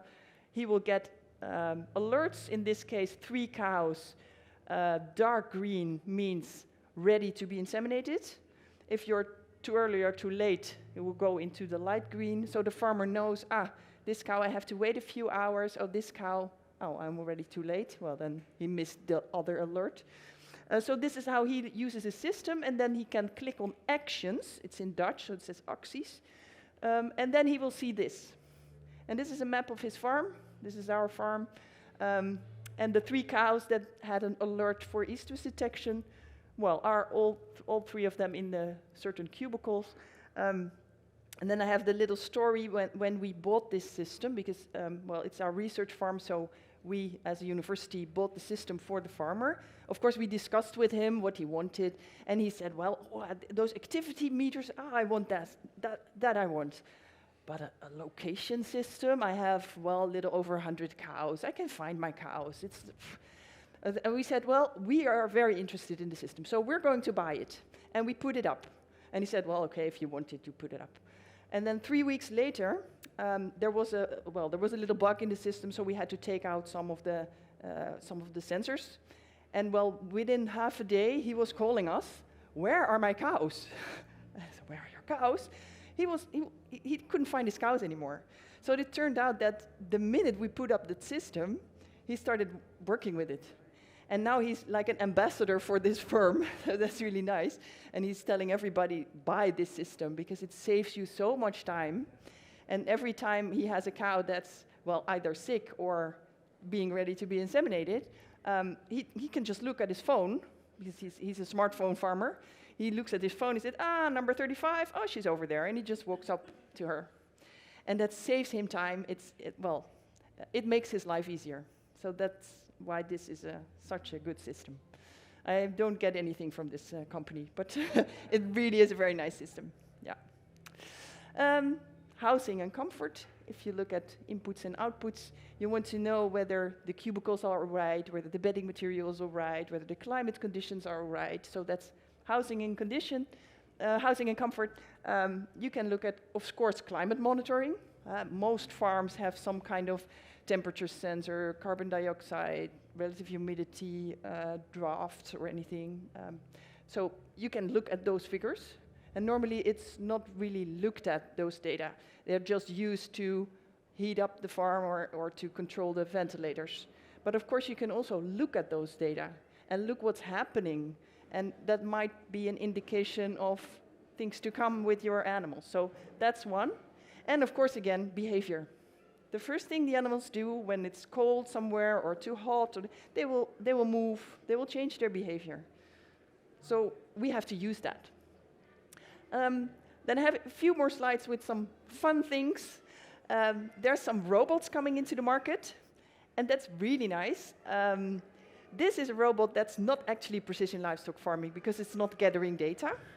But the 2.0 versions of all these robots have temperature sensors, climate sensors. They look at bedding material. This one doesn't. It's just a riding platform. But what it does is it activates your chickens.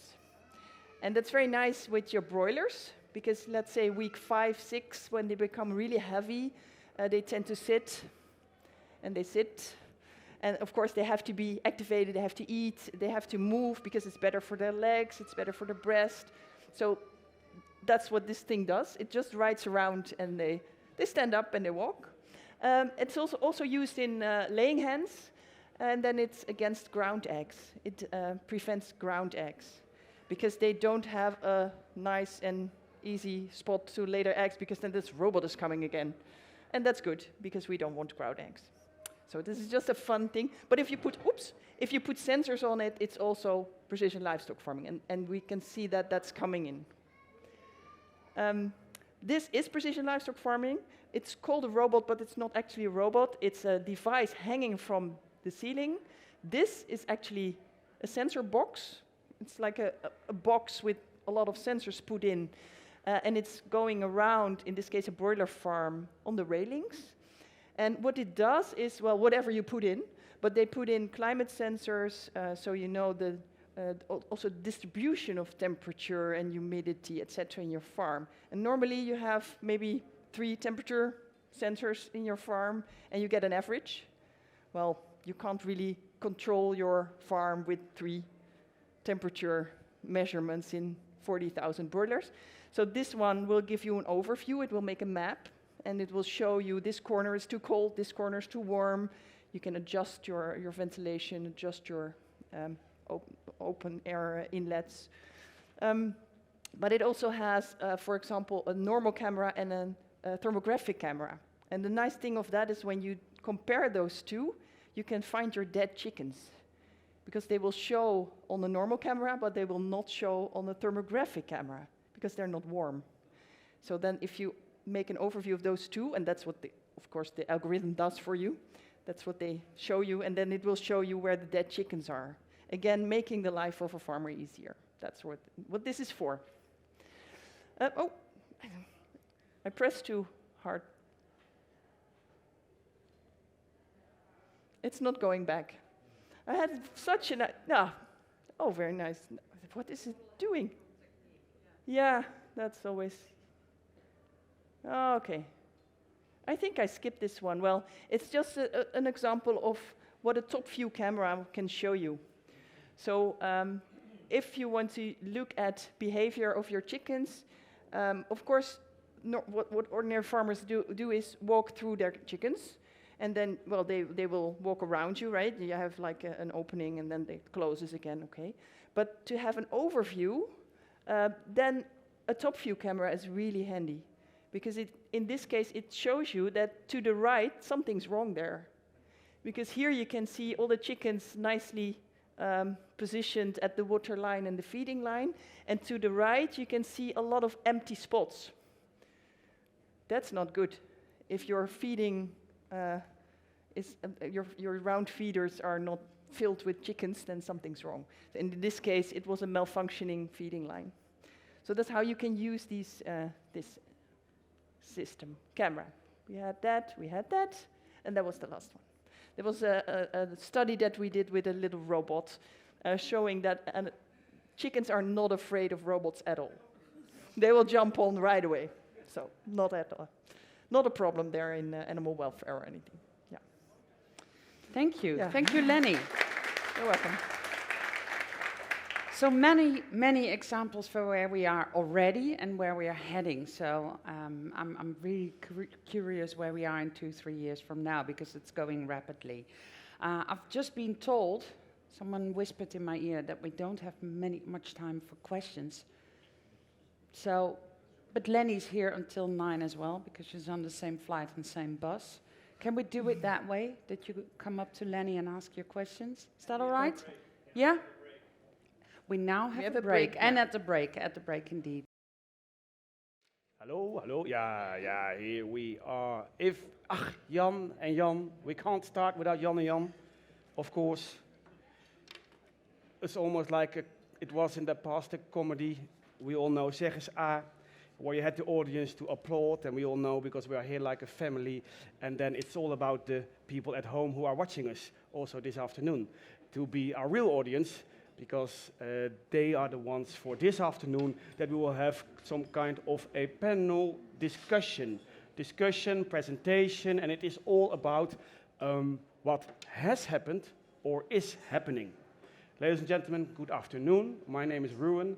I'm representing VIV, the trade show organizers, developers from the Netherlands. We had the show in Abu Dhabi this week, and we will now have some 45 minutes, more or less, to address, not Henny what you said, curious what's going to happen in 2-3 years, but what is currently happening when you have technology supplied by Dutch companies, 4 of them here, and that has been implemented in certain ways because it's tailor-made or at least suited to what are the conditions here in Middle East. Eric, thanks for the invitation also. Wonderful to be here and to run this session, which we will start first with a pitch. From all of you, I will first introduce you. Bashir from Van Aarsen, Mechanical Engineer, Area Sales Manager. Brecht Brunel, Innovation Manager at Orfa. On the other side, 2 gentlemen, we have Bas Versluis, from KSE, and then Colin Hoon, Tech. You were all at the show, selling technology, talking about it. Here we're not so much to sell it, but to really talk about what technology has done here in the region. Bas, we start with you. Your pitch, 2 minutes, first part. Here you go. 2 minutes sharp? Yeah, I have the okay, my name is here. My name is Bas. I'm the head of sales for KSE. KSE is a company specialized in dosing and weighing equipment. We do that for almost 50 years.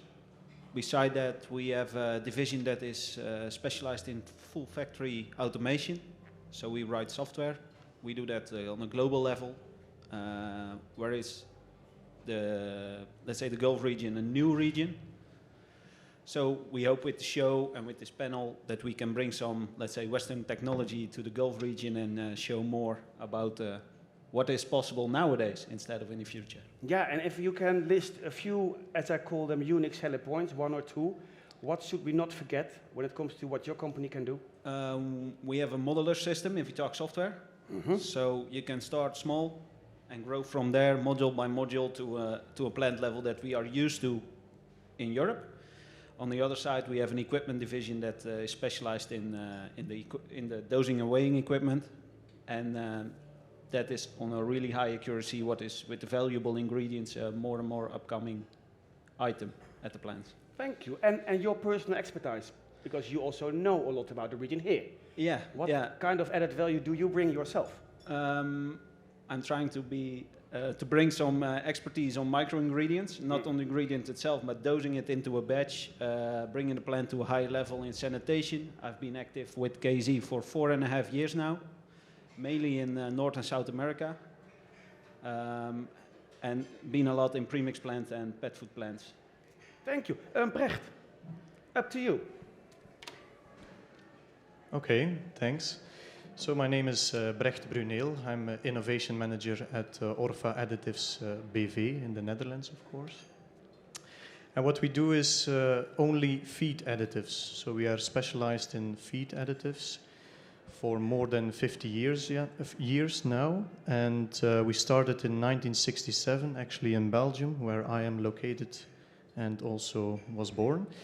And in the beginning, we started with the amino acids from Ajinomoto, specifically in the Benelux countries. And since those times, we have been developing an extensive portfolio, which now includes, next to ingredients, also specialities.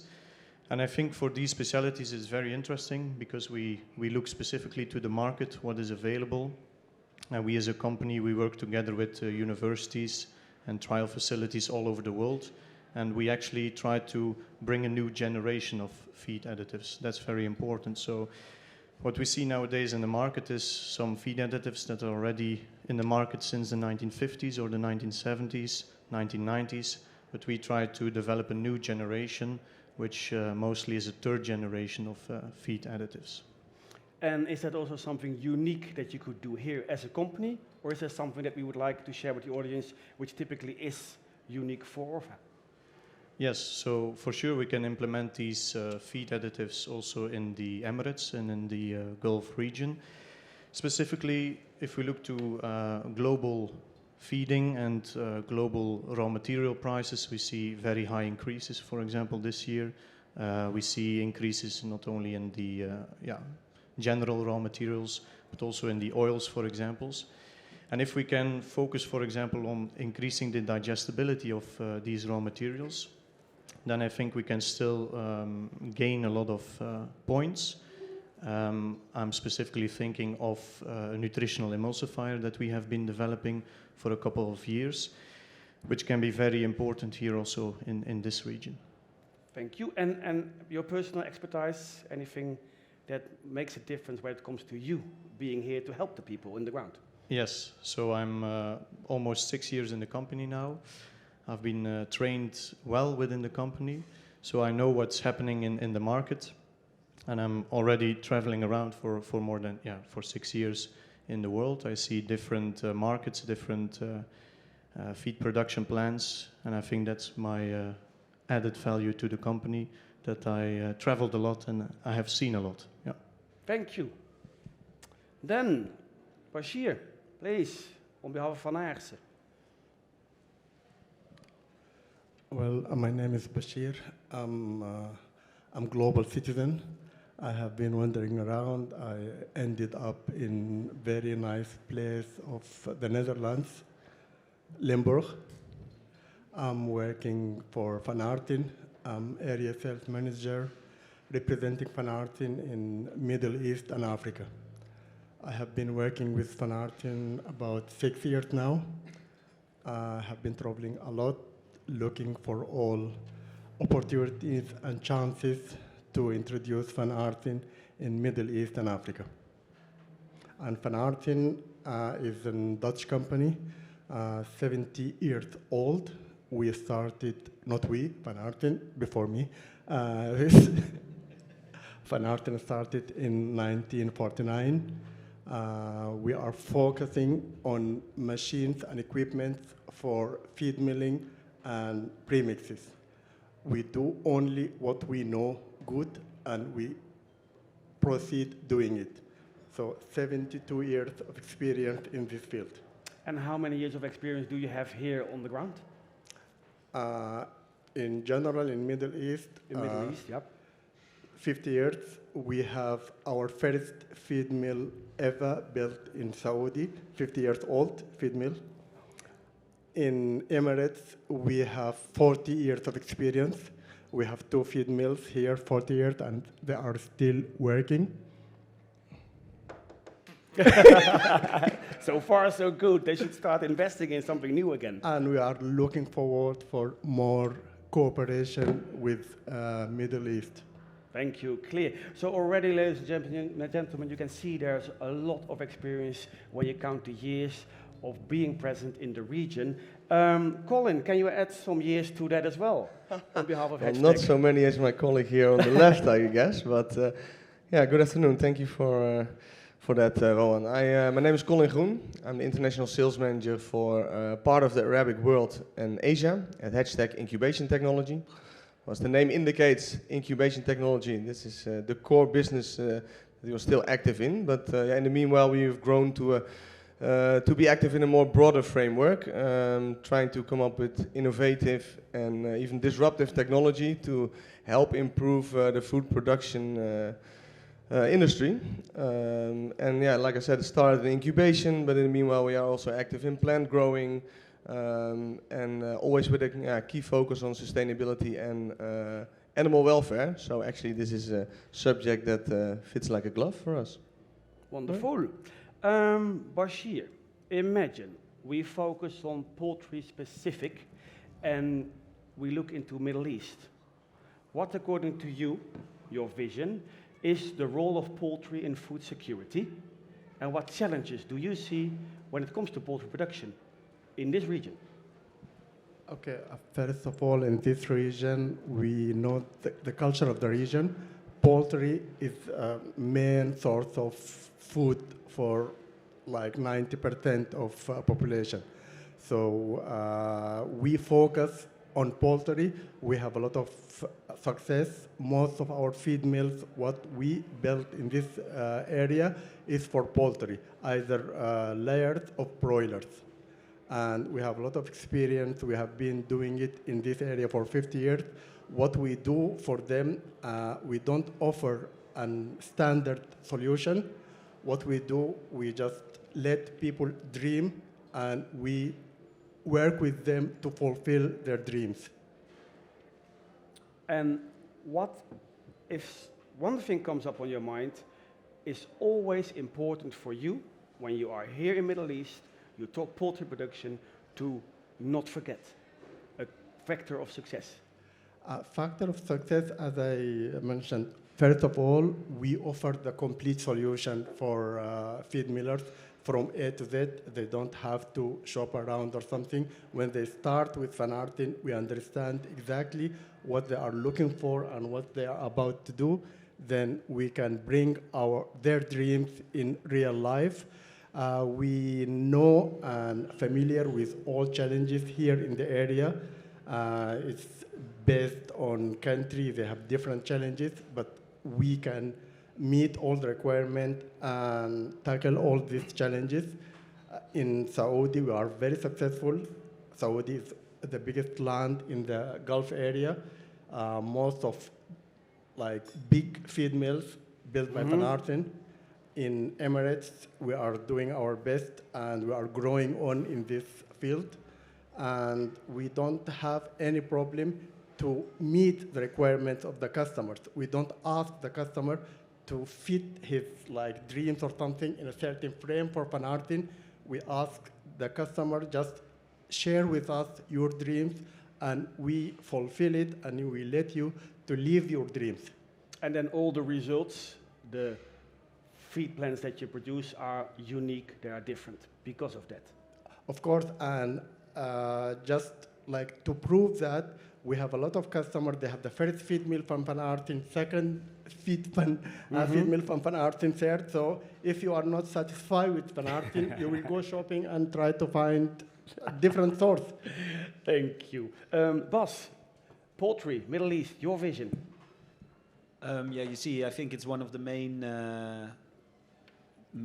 protein sources that there are used for human consumption. If you look at it from, let's say, the Europe perspective, it's of course still a difficult product. Let's say the feed for the poultry is still difficult to produce. A lot of ingredients, it's very sensitive, and I think there is an opportunity for us, but also for the customers over here, to bring that to a higher level and increase the food safety and therefore ensure the food security in the region. Thank you. Colin, with you we can only talk about poultry. Well, I can talk about some other topics not as here, well, please. but let's limit it to poultry vision. for now. The vision, well, of course, it's a challenging region. It's a region with limited resources. Some of the most key resources, of course, fresh water being one, but also the import of almost all the necessary raw ingredients to produce animal protein. In this case, of course, the protein itself, and but also carbohydrates. And in that light, I think it makes perfect sense to use technology to at least get the maximal genetic potential out of the products that we're already producing. So make sure they grow up as sustainable as possible and as efficient as possible. So I think efficiency is the absolute key word in this case. Brecht, in what way, according to you, is Middle East unique when it comes to poultry? Yeah, I read some articles and also discussed some of these topics with local people, and I think the most important keyword is self-sufficiency. People see a lot of cheap imports from Brazil, etc., which are frozen chickens. But then, of course, the people in the Emirates, they want to produce their own local chicken. And I think in order to diversify the local chicken, to make it more interesting for the local population, I think they can stress more on the nutritional quality of the meat, also the cultivation of the birds, making them more healthy, etc. And I believe that in these aspects, feed additives can play an important role. And in that sense, do you mean, if I'm correct, that if you produce it here in the way you would advise, the quality is better compared to imported poultry? Yes, for sure, for sure. Where is that difference? Because if it is because it's imported from Brazil mainly, or where is that difference? Because I think that is for the audience very important, that we're not only talking about food security, is there enough, but you also typically talk about quality. Yes, yes, definitely. So I think it's very important to improve the quality of the product and also promote and make these local chickens that are produced. You have to come up with a brand awareness. People have to recognize the brand, and they have to link it to nutritional quality and healthy upgrowing of these chickens. So in my opinion, if you, for example, could improve the vitamin E content of the broiler meat, the selenium content of the broiler meat, you can diversify yourself in an extreme way from the cheap imports from outside of the Emirates. And in the end, okay, this will take time, but if you create brand awareness, people will, the demand will increase for these local chickens, and this will improve or support actually the production of local chickens. Mm-hmm. Interesting, maybe for our audience, your base is feed additives, clear. Do you also consult advice when it comes to branding, to think all along the supply chain towards the end product? Well, that's not our main target, I but assume, of course, yes, but still. Yeah. But of course we can help in this, and then I think specifically point out selenium, for example. We can improve, for example, if we use the right compounds, if we use the new generations of selenium compounds like pure synthetic L-selenium methionine, we can improve the selenium content of the broiler meat, and this will have effects on the immunity of the people that consume this meat. We have some very interesting articles looking at the link between selenium and also the reaction or action against COVID. So people that consume more selenium are better protected against selenium. Against COVID, of course. Yeah, sorry. Yeah, you at least made one person happy here, that Mr. Selenium. Pete, you want to say something about it? Selenium and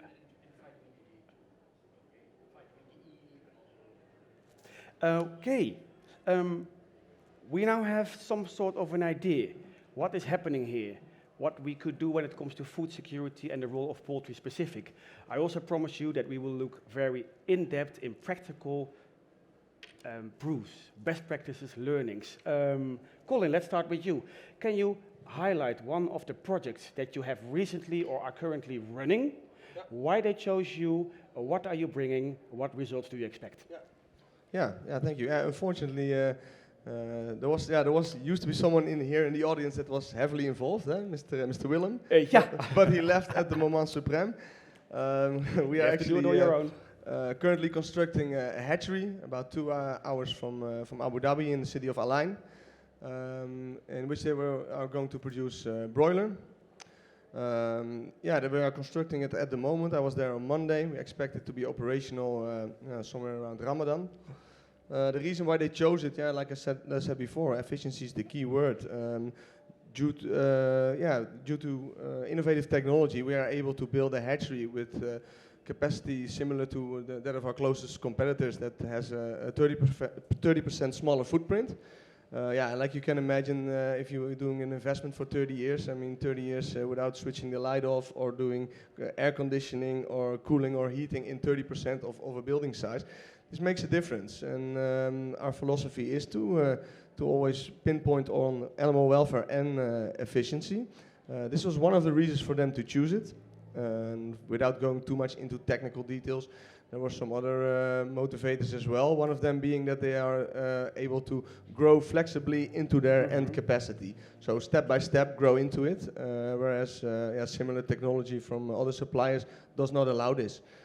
So it's flexibility from a management perspective, but certainly also efficiency. The more production per square meter. And basically. Interesting, because we are surrounded by feed specialists here. You also have early feeding.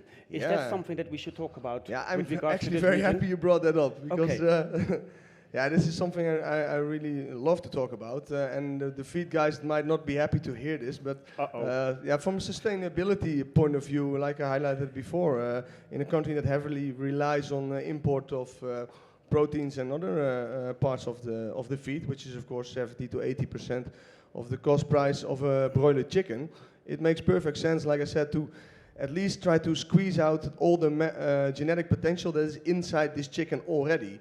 These chickens, these genetics are provided by us, and we know for a fact that if you create a chicken and provide it with early nutrition, you will deliver a more healthy chicken, a chicken that is better resistant against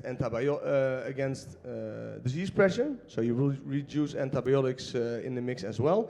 The biggest win is of course in feed conversion ratio, which is the golden word in broiler production. And if you are able to save, let's say 100 to 150 grams of feed when growing a broiler, in the end this adds up when there's companies producing 100 million of broilers per year. Saving so many metric tons of feed, not making it necessary to ship it all over the ocean from the soy fields in Brazil up to until here in Saudi Arabia. Of course, this makes a huge difference, not only bottom line, but certainly also from an ecological point of view. Thank you.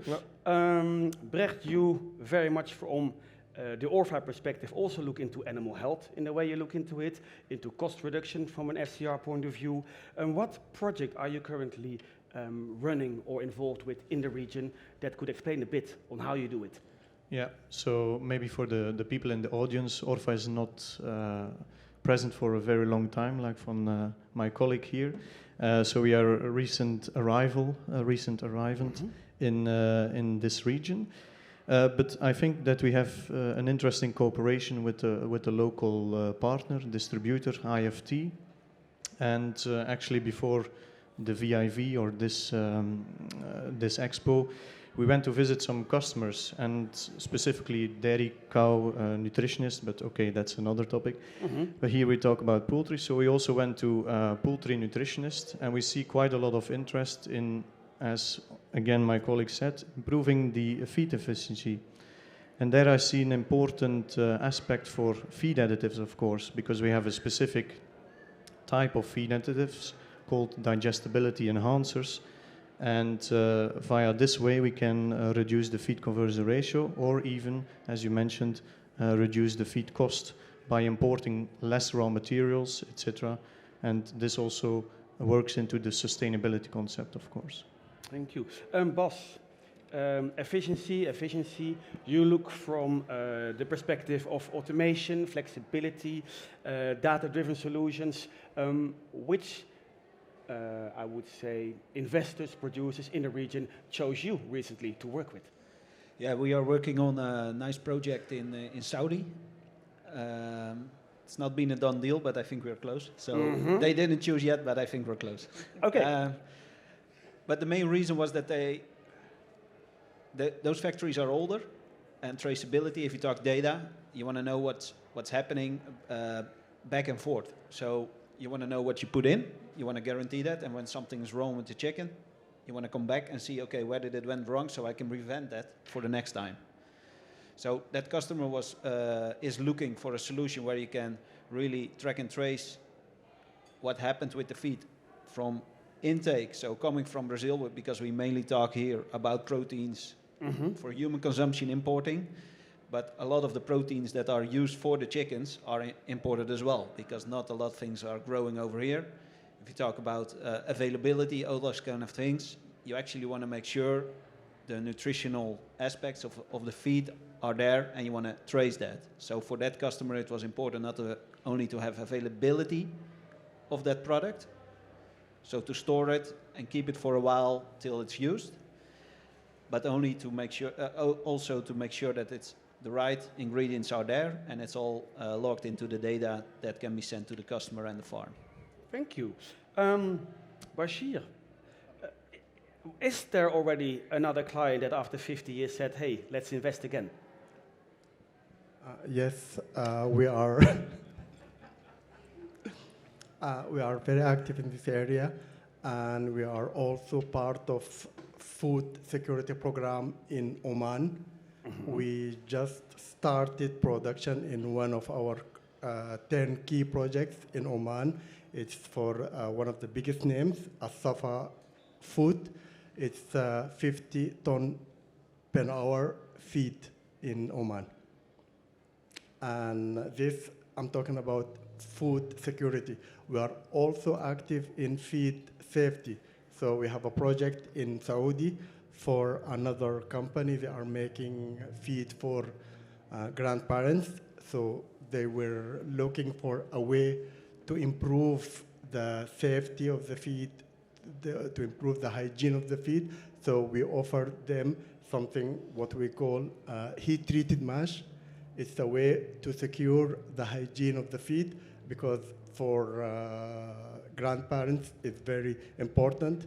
I see a lot of people here from with more knowledge in this subject, but yeah, I'm just mechanical engineer, so we can do what the customer asks us to do. So this is the last two projects what we have here in the area. Thank you. If we produce in the region, we do not have to, or less and less, import it. But Bas, as you also clearly mentioned, we have to then import the raw materials and so on and so on. Price fluctuation is always there. Question for you.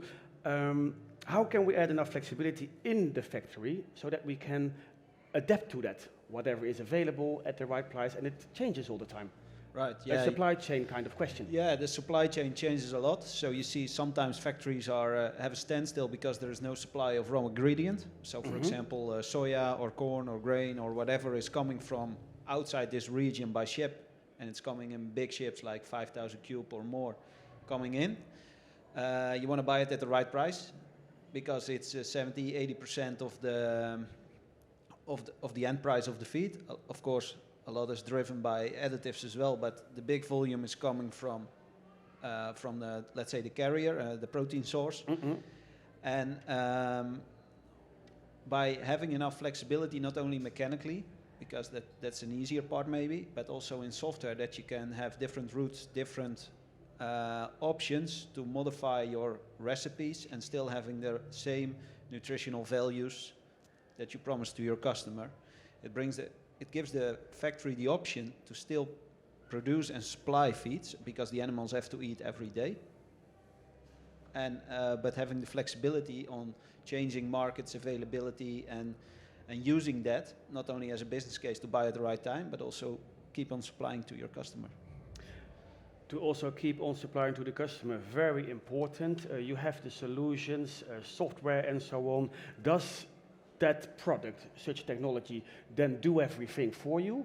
Or is there also knowledge, training with teams necessary, and do you do that? No, we don't supply that. I think a company like Orva should be able to do that.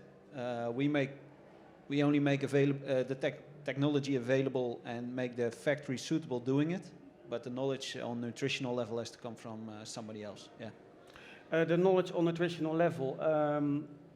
In what way do you bring that knowledge when investors, producers start cooperating with you? Recht. Yes, so for example, of course, for some ingredients, feed additives like vitamins, etc., we have quite a lot of knowledge from the past. Vitamins are used for a very long time, amino acids as well. We have a lot of knowledge because we worked together with Ajinomoto in the past and also now, of course. So this kind of research that we do on these kind of feed additives is, of course, of added value for these companies. We also work together with companies to improve this knowledge. And then if I think of a more recent example, which can also be interesting here, is again these digestibility enhancers, for example, nutritional emulsifier, which we have developed, which can actually be used to reformulate the diet by using a specific matrix value. We can reduce the feed cost, maintain the performance, and also improve the sustainability. So it's this kind of knowledge that we bring to the customer because we do a lot of trials ourselves together with universities, etc., specifically also in the Netherlands with the Wageningen University, for example. And it's this kind of information that we bring to the client, and this is what is really appreciated in the market, and because in the end it helps them to produce more sustainable, less costly. Yeah. You also mentioned in the talk we had before, okay, if you want to become self-sufficient, you have to do with feed additives. But is that the whole package, or can I start with small? Can I choose? Can I shop? If I just would like to see gradually what kind of feed ingredient does what. In other terms, what is most effective? Where should I start first? Yes, so of course the basis of your feed should be in order, of course. That's the basic. But we see that in these times with high raw material prices, high infectious pressure, maybe here also in the Gulf region we see a lot of heat stress specifically. So in these kind of challenging conditions we can do a lot with feed additives. I'm thinking, for example, at betaine to reduce heat stress. So, of course, the basis of your feed, the basic raw materials, they have to be in order. But then you can start, as you mentioned, you can shop for feed additives, specialty feed additives, to actually tailor-make your feed for that specific region, for that specific situation. So that is also what we like to offer. We like to offer a one-stop shop with a lot of feed additives. We have a very big portfolio, so that is our contribution. Yeah. You mentioned many times heat stress. Colin, when we look into the hatchery, is that a factor here, and how do you deal with that? No, actually, it's not so much of a factor here. The technology is designed to work in any environment. I mean, we use the same technology in cabinets that run in Siberia at -20. The same ones are over here running at +55. The purpose of maintaining and controlling a climate is that you're also maintaining and controlling this climate, regardless of the outside influence. So the eggs are during the incubation process in a completely gas-sealed cabinet, and the outside influence is actually not of an issue at all, because it shouldn't be. So but then at a certain point in time, the birds go out, and then to the farm. Then they are brought to the farm, of course. Yeah. And that's why our philosophy is also to start with delivering a better bird, a bird that's better resistant against outside influences, especially pathogenic pressure and diseases. And this starts by, of course, in the early stages of its development, in this case already as an embryo inside the egg. But certainly also, because of providing the chick with early nutrition, this really makes a huge impact on their health. And a healthier chick is just better resistant against hostile environments. Yeah. Okay, so in general, you look into more robust and not necessarily because of, in this region, potential heat stress that occurs later on. Yeah, of course, heat stress later on is more of a task for the farmer, but we start by delivering a better developed bird, and of course, this will help during its lifetime. Okay, the farmer, Bas, I come to you. We already talked about the ever-changing demand and deliveries of the products, and how do we ensure that the right ingredients are in the factory at the right time to guarantee on-time delivery to the farmer? Yeah, I think that's a challenging question for this region. We want to know an answer. I don't know if I have an answer to that, but what I do know is that what you see in Europe for quite a long time is that, especially in the Netherlands, is every farm has his own recipe. So in a factory we produce like 500 different recipes, or more. Mm-hmm. And I think that's something that will grow over here as well. And I think that will even make the challenge more difficult, because you need more different, like Brecht already mentioned, you need more different additives. You want to make the chick healthier, so you need to adjust the recipe to that typical farm or that typical region, temperature, or whatever it's needed. So I think that will be a growing demand and a growing challenge, and not be answered today, maybe. Okay, thank you. Bashir, back to some technicalities in the feed mill. 3 points. What should we always consider if we produce feed here? I didn't get your question. Now, if you set up the feed mill, you built it, what is key? The first 3, 4, 5 points that are so essential to make sure it produces quality compound feed. Okay, of course, the first thing that you have to make sure you have the right component, the raw material to make the feed. So that is also the first question what we ask our customers, which raw material are going to use, so I can adapt my machines to process these raw materials. The second question will be what output you are expecting. So because there is so many types of feed produced, so we can again adapt our machines to get these types of feed you would like to do. We like also to know which quality you need, because there is different levels of quality. If people making feed for their own animals, they are less aware about like quality. So I mean, not how can I explain it? We have something called PDI. This is how good your pellet is. So if you are commercial, yeah, you are to have to sell your product. So your pellets should be look very good and stable and everything. Okay. If you are in Brazil, you are producing feed for your own animals. You don't care if you have some fine dust or something with the pellets. So here the requirement of the customers is variant. So for us, we do what the customer asks us to do. So we can't advise the customer which raw material he can use. We can't advise the customer which quality or which size. So we are mechanical engineers. We just do what the customer expects from us. So for us, if we know which raw material he had, which kind of feed he would like to produce, we are ready to help him, and we love all challenges, and we are always happy to meet the requirement of our customers. Thank you. Ladies and gentlemen, I think from various perspectives, technology, health of the bird, supply chain, we looked into how we can better secure food security here in the region from a poultry perspective. Colin, 1 minute or 2 sentences. What should the audience not forget when it comes to hashtag in Middle East? Good question.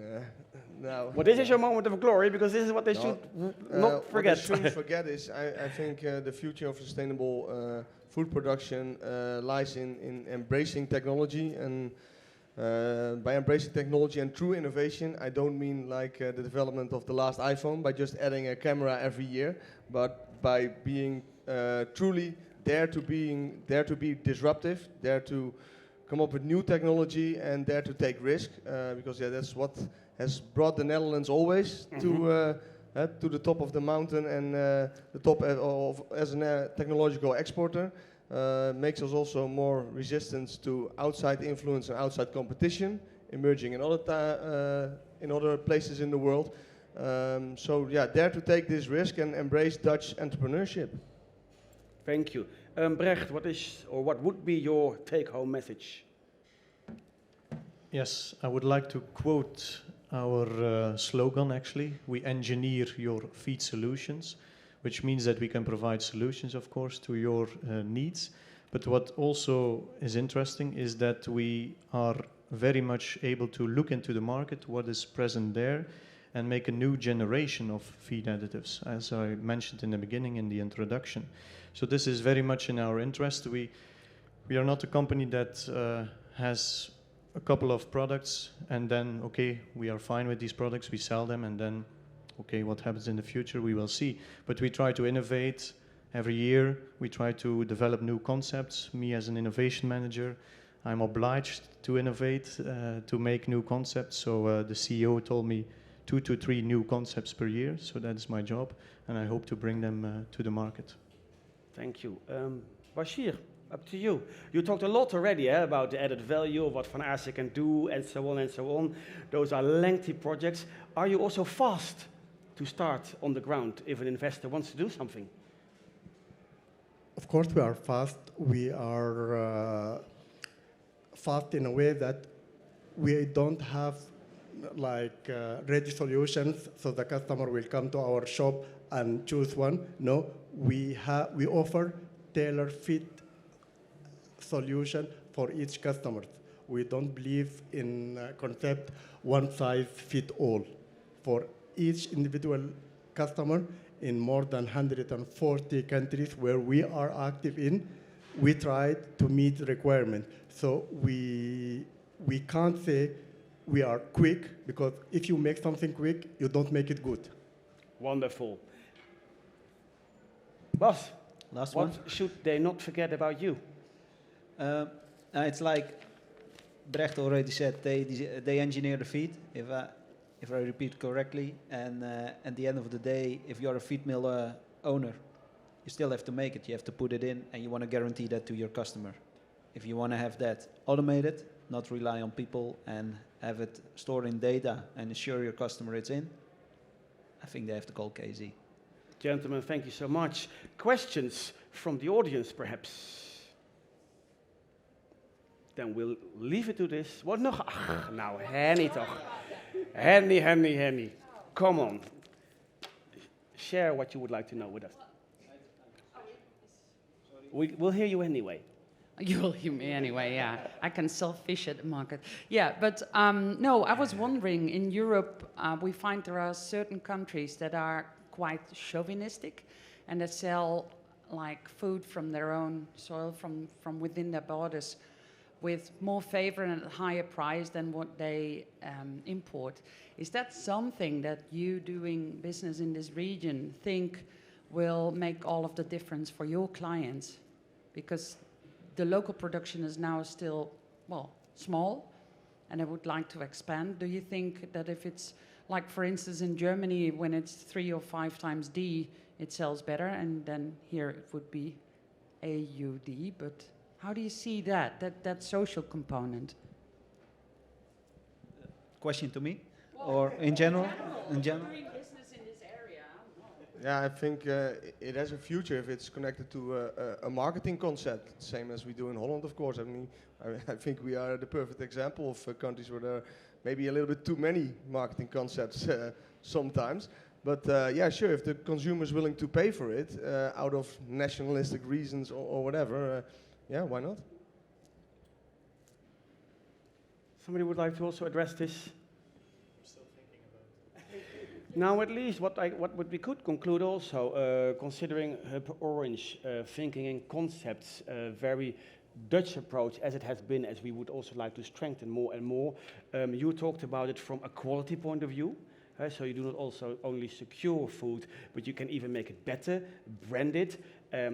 Isn't that maybe a nice closing remark, that that is something that in the Netherlands we're strong at, not as individual players, but as a whole, as who we are sitting here, to make sure it is better, there is enough, and people realize it because it's on top of their mind. Samar?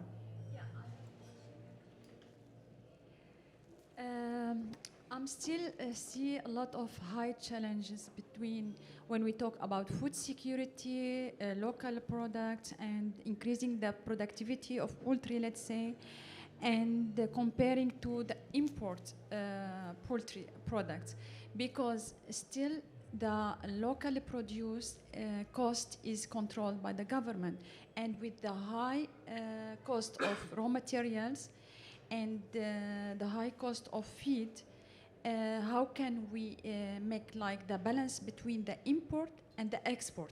And when we talk especially about nutrition, because food security, it's not only to have enough food for people, also to have nutrition in the food. So that's the big challenge what I see. And would you like a reflection on it also, Bas, maybe?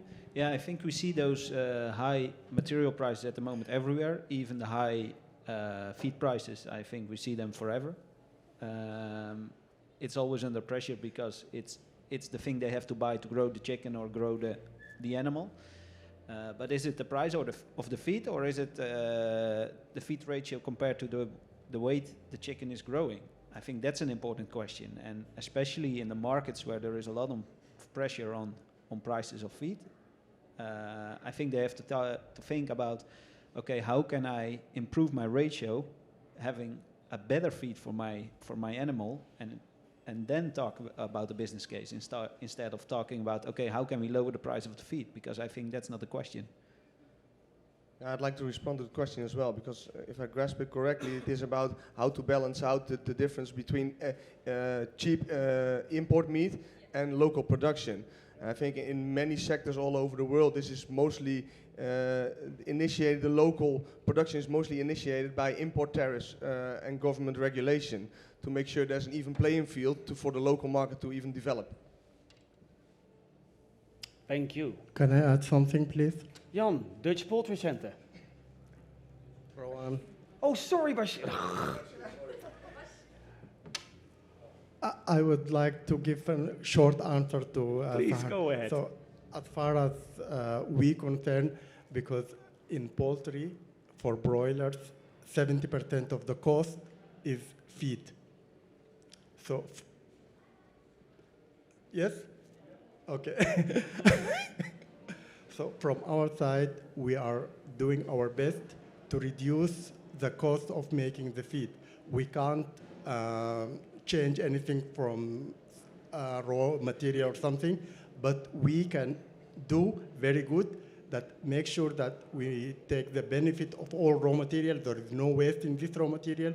We can make sure also the way we produce feed, the power consumption, everything what we can do, we do to make sure that at the end of the day, the cost of making feed as possible as we can. So this is our added value in this area. I would just like to make a small comment. So Please. You mentioned that the local products are more expensive than the cheap imported ones.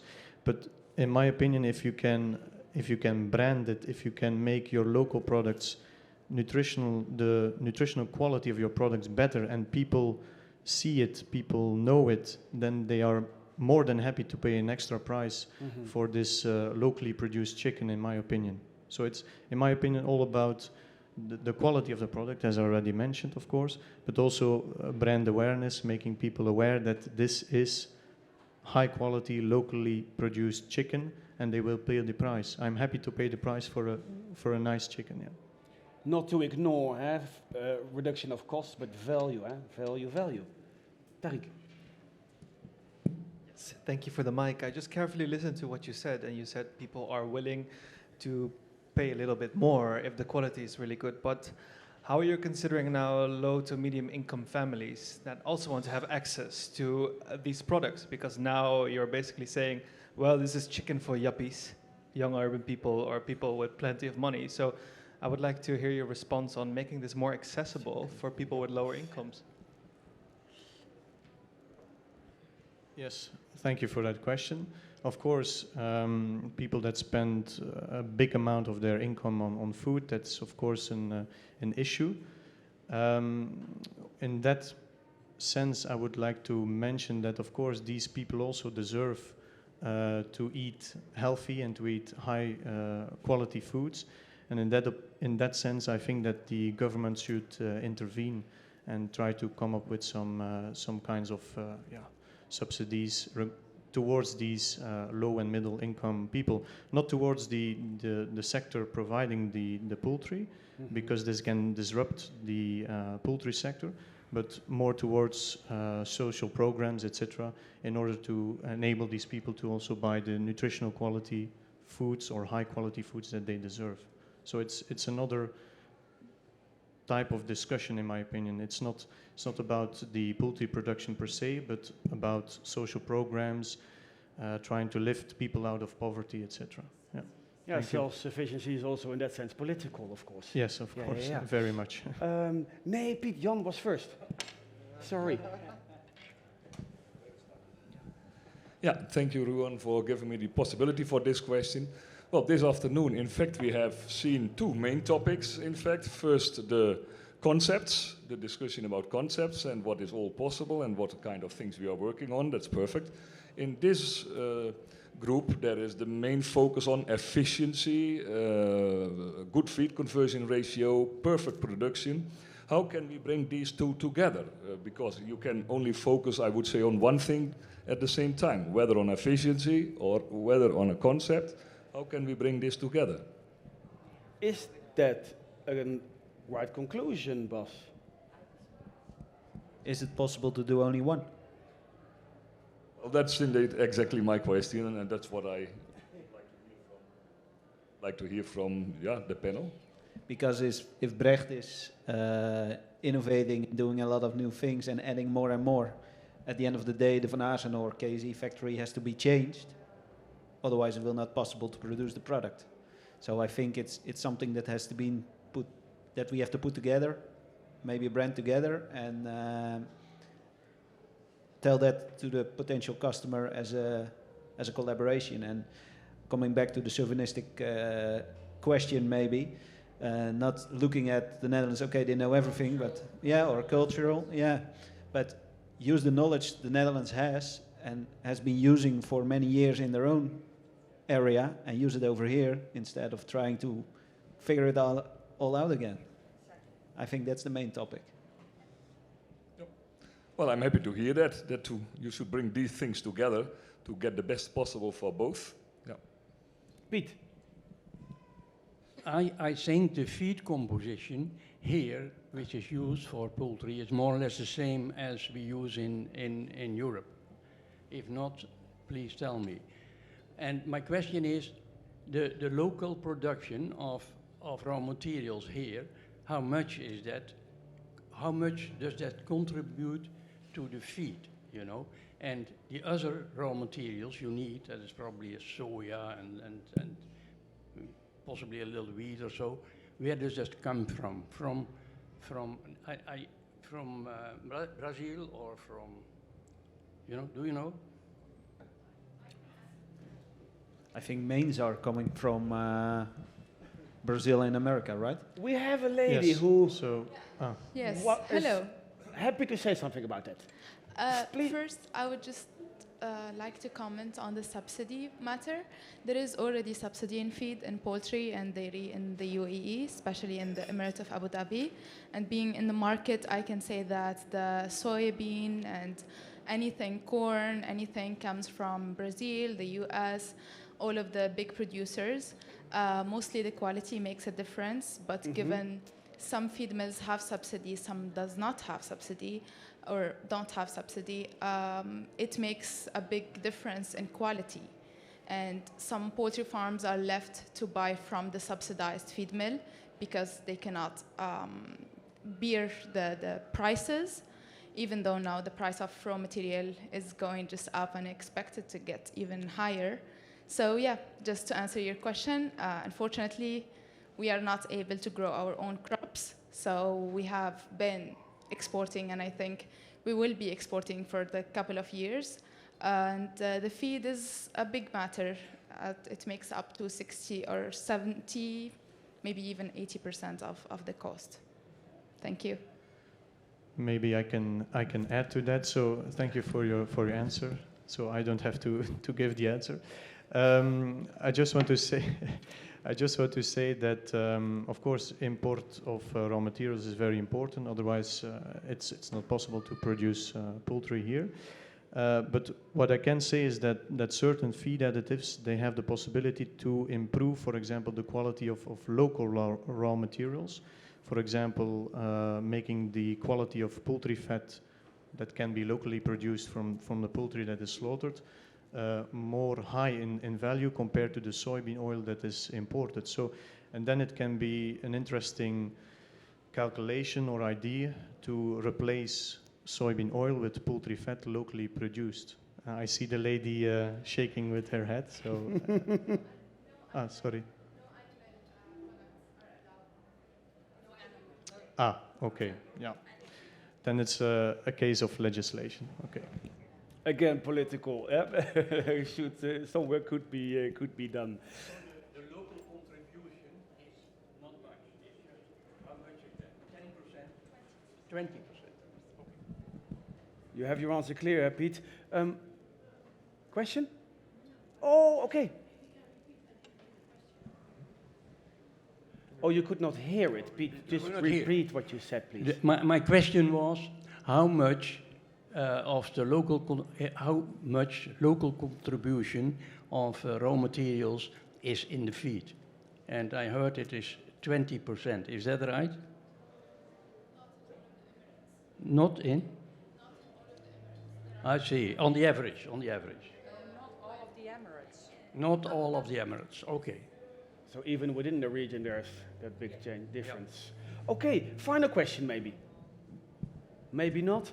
Then my take-home message would be that I would like to invite all of you, and particularly the viewers, to come home to VIV in Utrecht, VIV Europe, May next year, where we will also further talk about such topics. You will all be there. Middle East is an important region where we get a lot of visitors from. So if not in between, then for sure there, end of spring in the Netherlands, we will continue these talks and many more. Thank you.